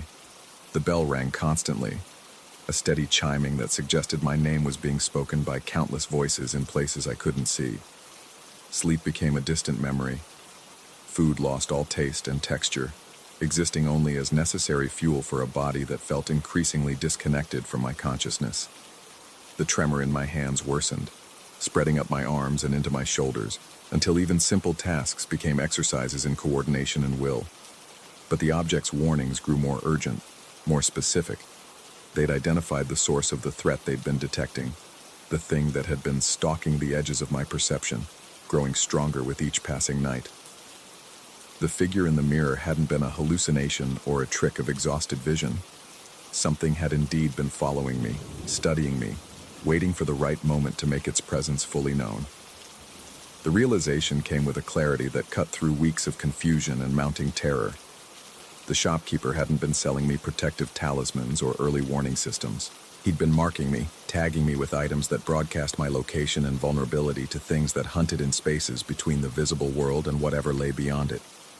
Every purchase had made me more visible to predators I'd never imagined, and the object's frantic attempts at communication weren't warnings about external threats. They were desperate pleas for me to understand what I'd brought into my own home through my visits to that amber-lit shop. The final piece of the puzzle arrived during my third visit to Nocturne Antiquities, when I noticed that the shopkeeper cast no reflection in the mirror behind his counter, and that his shadow fell in the wrong direction, despite the positioning of the lights. The shop itself existed in a space that shouldn't have been possible, nestled between buildings that were actually separated by an entire city block. I'd been shopping in a place that wasn't quite real, buying items from someone who wasn't quite human, and bringing home pieces of somewhere else that didn't belong in the same dimension as my ordinary apartment. The objects weren't malfunctioning, they were trying to return to their proper reality, creating distortions and anomalies as they struggled against the physical laws that governed my world. When I left the shop for the last time, I took nothing with me except the knowledge of what I'd stumbled into. The building faded from view before I reached the end of Thornfield Avenue, and the street itself disappeared when I looked back from the intersection. My apartment felt larger when I returned, the air lighter and more breathable, though the objects I'd collected remained as active as ever. They continue their warnings even now, these impossible things that followed me home from a place that existed only in the spaces between midnight and dawn. The compass spins and clicks, the pen bleeds dark ink across pages I've never written on, and the owl calls out precisely 13 times whenever the boundaries grow thin. But I've learned to listen to what they're really trying to tell me, not about dangers approaching from outside, but about the dangers I've already invited in. They're counting down to something, marking time until the things that hunt in impossible spaces finally decide I've been marked long enough. And in the hours just before dawn, when the amber light of a shop that shouldn't exist begins to fade from memory, I can hear footsteps in rooms I know are empty, and see movement in mirrors that should reflect only my own face.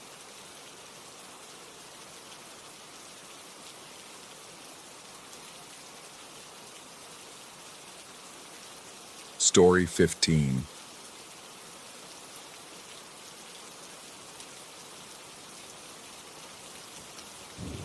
Something had followed me down from Eagle's Peak, and it wasn't going to leave me alone.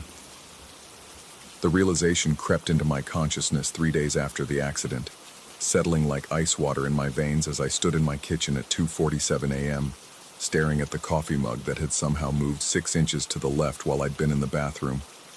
My hands trembled as I reached for it, the ceramic cold against my palm despite the steam still rising from the black liquid inside. The fall itself had been nothing, a stupid stumble over loose shale that sent me tumbling maybe 8 feet down a rocky slope. My hiking partner Jake had helped me up, brushing dirt from my jacket while asking if I was hurt. I'd assured him I was fine, just a scraped elbow and bruised pride. We'd finished the trail, driven home, and I'd thought nothing more of it. But now, standing in my darkened kitchen with the mug trembling in my grip, I couldn't shake the memory of that moment when I'd hit the ground, for just an instant, as my vision had cleared and Jake's worried face had come into focus above me. I'd felt something else there, a weight pressing down on my chest that wasn't from the impact, a presence hovering just at the edge of my peripheral vision, like someone kneeling beside me in the dirt. I dismissed it as disorientation from the fall. Now I wasn't so sure. The first real sign had come that same night. I'd been lying in bed, drifting toward sleep, when I'd felt breath on my cheek. Warm, steady exhalations that made the hair on my neck stand up. My eyes had snapped open to find nothing but empty darkness beside me, yet the sensation continued for several more seconds before fading away. I'd convinced myself it was the heating system, air moving through vents I'd never noticed before.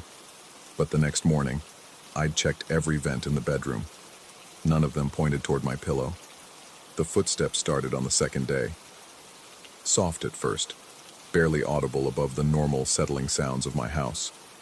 I'd pause whatever I was doing, reading, cooking, watching television, and strain to listen. The sounds would stop immediately, as if whatever was making them was waiting for me to resume my activities before continuing. By the third day, they'd grown bolder. Clear, deliberate steps that seemed to circle me as I moved through my daily routine. I'd whip around, heart hammering, only to find empty rooms and undisturbed shadows. But I could still hear them, even after I'd turned. A subtle scuffing against hardwood, the faint creak of floorboards under invisible weight. My doctor suggested stress when I called to ask about possible concussion symptoms. She reminded me that head injuries could cause hallucinations and recommended rest. But I hadn't hit my head in the fall, and I felt fine otherwise. Sharp, alert, hyper-aware of every sound and movement around me. Too aware, maybe. By the fourth day, my nerves felt stripped raw, exposed like live wires. I jumped at every noise, my pulse spiking whenever a car backfired or a neighbor slammed a door. My hands developed a persistent tremor that made simple tasks like shaving or pouring coffee an exercise in concentration. The breathing episodes intensified, not just at night now, but throughout the day. I'd be sitting at my desk, working on project reports, when warm air would suddenly brush across the back of my neck. I'd spin around so fast my chair would nearly tip over, but there was never anything there. Just the familiar confines of my home office, afternoon sunlight streaming through windows that showed an empty, normal yard.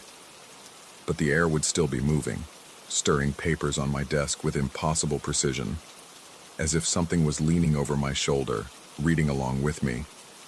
I started avoiding my bedroom. The breathing was strongest there, most persistent. Instead, I tried sleeping on the living room couch.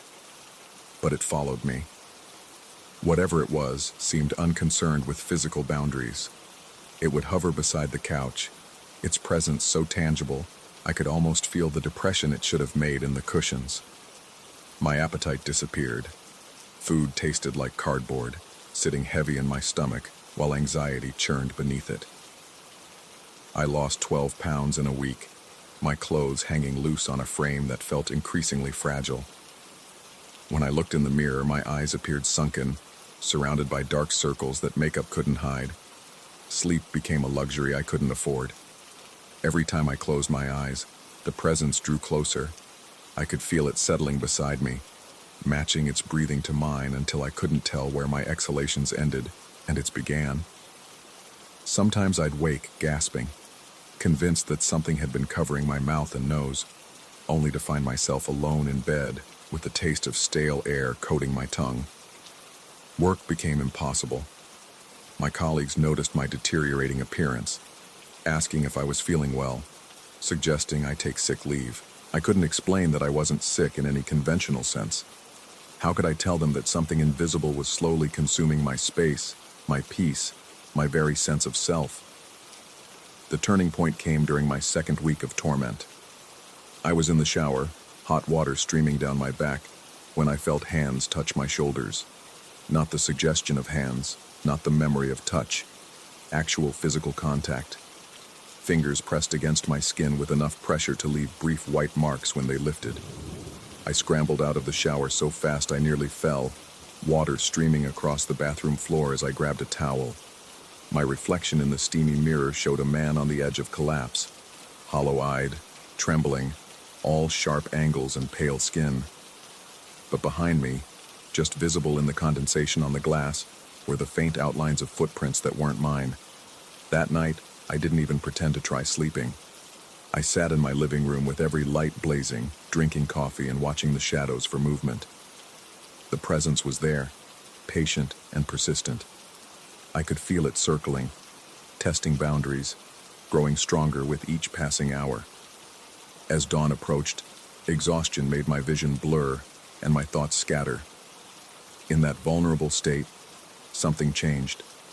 The presence stopped circling and settled directly in front of me, so close I could smell something like wet earth and pine needles, the scent of the mountain trail.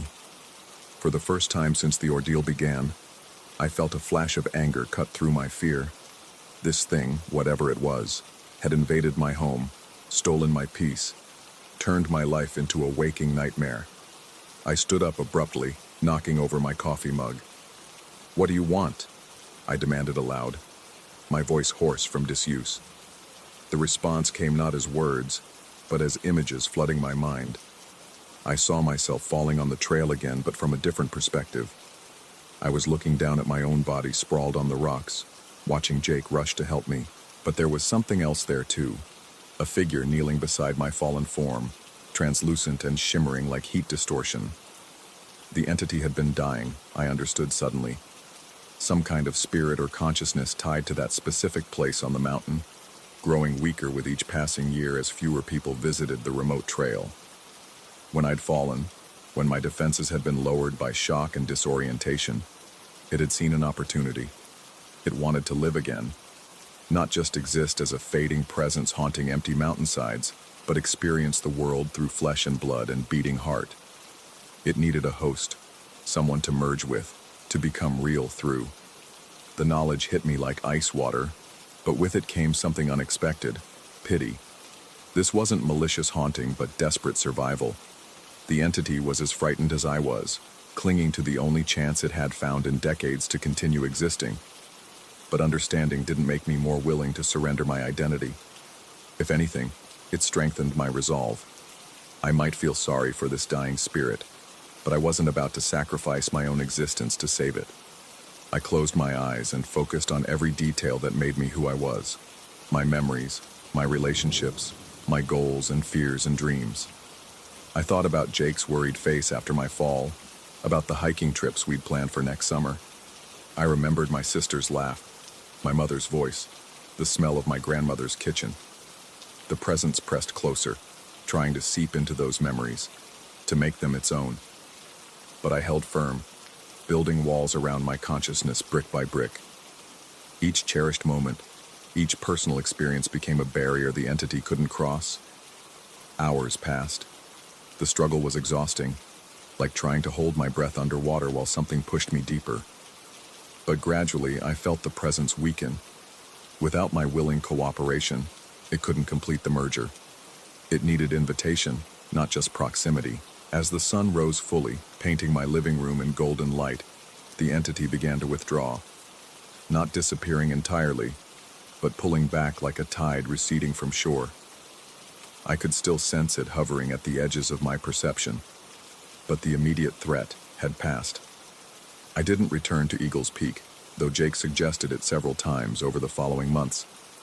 The presence faded gradually, becoming little more than an occasional cool spot in my peripheral vision or a fleeting sense of being watched. Sometimes, late at night when the house settled around me, I wondered if I'd made the right choice. The entity had only wanted to live, to experience the world it had been denied for so long. But then I'd think about my own life, my own right to exist unchanged, and I'd know I'd chosen correctly. The scars from that experience never fully healed. I remained hyper-aware of my surroundings, starting at unexpected sounds or movements. But I also gained something valuable, an appreciation for the solidity of my own existence, the precious weight of my own thoughts and memories. Whatever had followed me down from Eagle's Peak was still out there somewhere, waiting for another opportunity, another vulnerable moment when someone's defenses might be lowered. I hoped they would be stronger than I was. I hoped they would choose themselves, as I had chosen myself. Because in the end, that's all any of us really have. The integrity of our own consciousness, the unshakable knowledge of who we are beneath the surface. Some things, no matter how desperate or deserving, are simply too precious to share.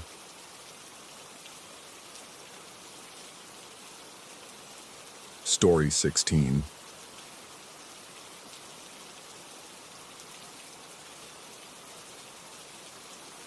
Some objects choose their owners, not the other way around.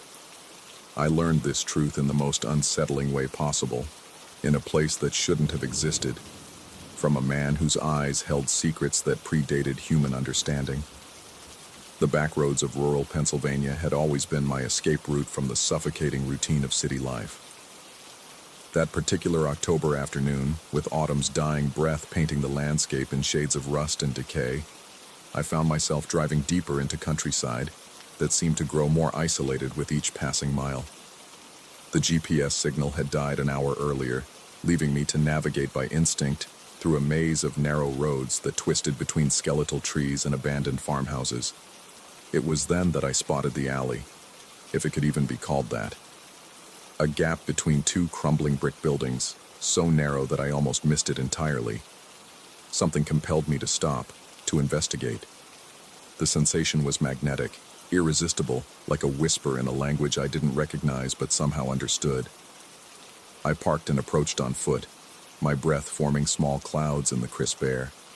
The alley was impossibly deep, stretching back into shadows that seemed to swallow light itself. Halfway down, tucked against the left wall like a secret, stood a small shop with a weathered wooden sign that simply read, "Antiquities." The windows were so dust-covered they appeared opaque, and the door looked as though it hadn't been opened in decades. Yet when I pushed against it, it swung inward with surprising ease, accompanied by the soft chime of a bell that sounded far older than it should have. The interior was a cavern of forgotten things, furniture draped in white sheets like sleeping ghosts, stacks of yellowed books that exhaled the scent of vanished years, and objects whose purposes had been lost to time. Behind a glass counter near the back of the shop stood the proprietor. He was ancient in a way that transcended mere age, his skin like parchment stretched too thin over sharp bones. But it was his eyes that stopped me cold, pale blue, almost colorless, yet somehow containing depths that made my stomach clench with inexplicable dread. He regarded me with those unsettling eyes for what felt like an eternity before speaking. His voice, when it came, was like dry leaves scraping against stone, and he told me he had been waiting for me, that he knew I would come today. The words should have sent me running, but instead, I found myself frozen in place, watching as his gnarled fingers reached beneath the counter. What he produced was a pocket watch, its brass surface green with verdigris, its chain tarnished black. The timepiece looked as though it had been pulled from the bottom of a stagnant pond, yet something about it called to me with an intensity that made my chest tight. The old man extended it toward me, insisting it belonged to me, had always belonged to me. His words were accompanied by a smile that never reached those pale eyes, and despite every rational thought screaming warnings in my mind, I found myself accepting the watch. The moment my fingers closed around it, a shock of recognition ran through me. Not electrical, but something deeper. As if my very DNA was remembering a connection it had never known existed. I attempted to pay, but the old man waved away my money with dismissive gestures, repeating that the watch was mine by right, not by purchase. The transaction, if it could be called that, felt more like a ritual than a sale. I left the shop with the watch heavy in my pocket, its weight seeming to increase with each step toward my car. The drive home passed in a blur of confusion and mounting unease. The watch seemed to pulse against my leg through the fabric of my jeans, a rhythmic pressure that matched my heartbeat. By the time I reached my apartment, my shirt was soaked with perspiration despite the cool evening air. Once inside, I placed the watch on my kitchen table and stared at it under the harsh fluorescent light. The rust-covered surface was etched with symbols I didn't recognize. Not quite letters, not quite numbers, but something that hurt to look at directly. The crystal face was cracked in a spiderweb pattern, and behind it, the hands had stopped at an impossible position, both pointing to positions that didn't exist on any clock I'd ever seen. Curiosity finally overcame caution. I lifted the watch and pressed the crown, feeling it click with a sound like breaking bones. The lid popped open, revealing an interior that defied logic. Instead of the expected clock mechanism, there was only darkness, not the absence of light, but darkness as a substance, thick and somehow aware. The world stopped. Not slowed, not paused, stopped. The second hand on my wall clock froze mid-tick. The hum of my refrigerator cut off abruptly. Even the dust motes hanging in the light from my lamp remained perfectly suspended in midair. The silence was so complete, it felt like pressure against my eardrums. But in that impossible stillness, something moved. At first, I thought it was my imagination, a trick of peripheral vision. But then I saw them clearly. Shadows detaching themselves from corners, sliding across walls with liquid grace. They moved independent of any light source, flowing like spilled ink toward where I stood. My body was as frozen as everything else around me, locked in the moment I had opened the watch. But my eyes could track their approach. The shadows had substance in this suspended time, pooling on the floor around my feet, climbing the legs of my chair, reaching upward with tendrils that defied every law of physics I understood. They whispered as they moved. Not words, but something that bypassed my ears and spoke directly to the primitive part of my brain that still remembered when humans huddled around fires to keep ancient terrors at bay. Panic flooded my system, but my body couldn't respond. I couldn't run, couldn't scream, couldn't even close my eyes. I could only watch as the shadows gathered, growing bolder, reaching higher. One tendril touched my shoe, and a cold that burned spread up my leg. It was then that I understood with crystal clarity that these things, whatever they were, meant me harm beyond anything I could comprehend. With every ounce of will I possessed, I fought to move just one finger, the one holding the watch open. It was like trying to lift a mountain, but gradually, incrementally, I felt movement return. The instant the watch snapped shut, the world lurched back into motion. The shadows retreated so quickly they seemed to evaporate, and I collapsed to my knees, gasping and shaking. For the next 3 days, I didn't touch the watch. It sat on my table like a malignant tumor, drawing my attention no matter where I went in the apartment. I researched online, trying to find some explanation for what I'd experienced. Temporal anomalies, mass hallucinations, sleep deprivation. Nothing fit what I knew had happened. But the watch called to me. In quiet moments, I could hear it humming. Not audibly, but in my bones, in my blood. It promised things. Power over time, the ability to steal moments, to extend life by living in the spaces between seconds. The temptation grew stronger each day, fed by curiosity and a growing obsession with understanding what I had stumbled into. I began opening the watch for brief moments, timing my experiments carefully. Each time, the world froze, and each time, the shadows came. They were learning, adapting. Where before they had moved slowly, cautiously, now they raced toward me with predatory hunger. I learned to snap the watch closed before they could reach me, but each encounter left me more drained, more hollow. The shadows began appearing even when the watch was closed. Peripheral movements that vanished when I looked directly. Dark shapes that shouldn't exist in well-lit rooms. My sleep became fractured, filled with dreams of reaching darkness and whispered promises in languages that predated human speech. It was during the 4th week that I made a disturbing discovery. While examining the watch under a magnifying glass, I noticed something embedded in its tarnished surface. Initials, barely visible beneath the corrosion. They were my initials, in a style of engraving that belonged to a century I had never lived in. The realization hit me like ice water. This watch hadn't been waiting for me in that antiquarian shop. It had been waiting for me my entire life, passed down through generations, carrying with it a legacy I was only beginning to understand. The old man hadn't given me the watch. He had returned it to me. That night, the shadows came without the watch being opened. They seeped through the walls of my apartment like oil through cloth, no longer confined to the frozen moments I created. They whispered my name in voices that sounded like my father, my grandfather, men I had never met but whose blood ran in my veins.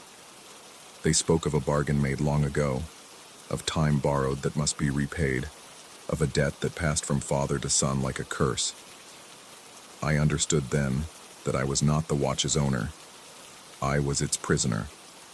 Every time I opened it, every moment I stole from the flowing stream of time, I fed something that had been hungry for generations. The shadows weren't trying to harm me, they were trying to collect what was owed, but understanding the trap didn't free me from it. The watch's pull had become irresistible, a physical need like hunger or thirst. I found myself opening it compulsively, stealing minutes here and there, living in a world where time bent to my will, while darkness gathered around me like a closing fist. The solution, when it came to me, was both simple and terrifying. I couldn't destroy the watch. I had tried unsuccessfully with hammer and fire, but I could pass it on, as the old man had passed it to me, as countless others had done before him.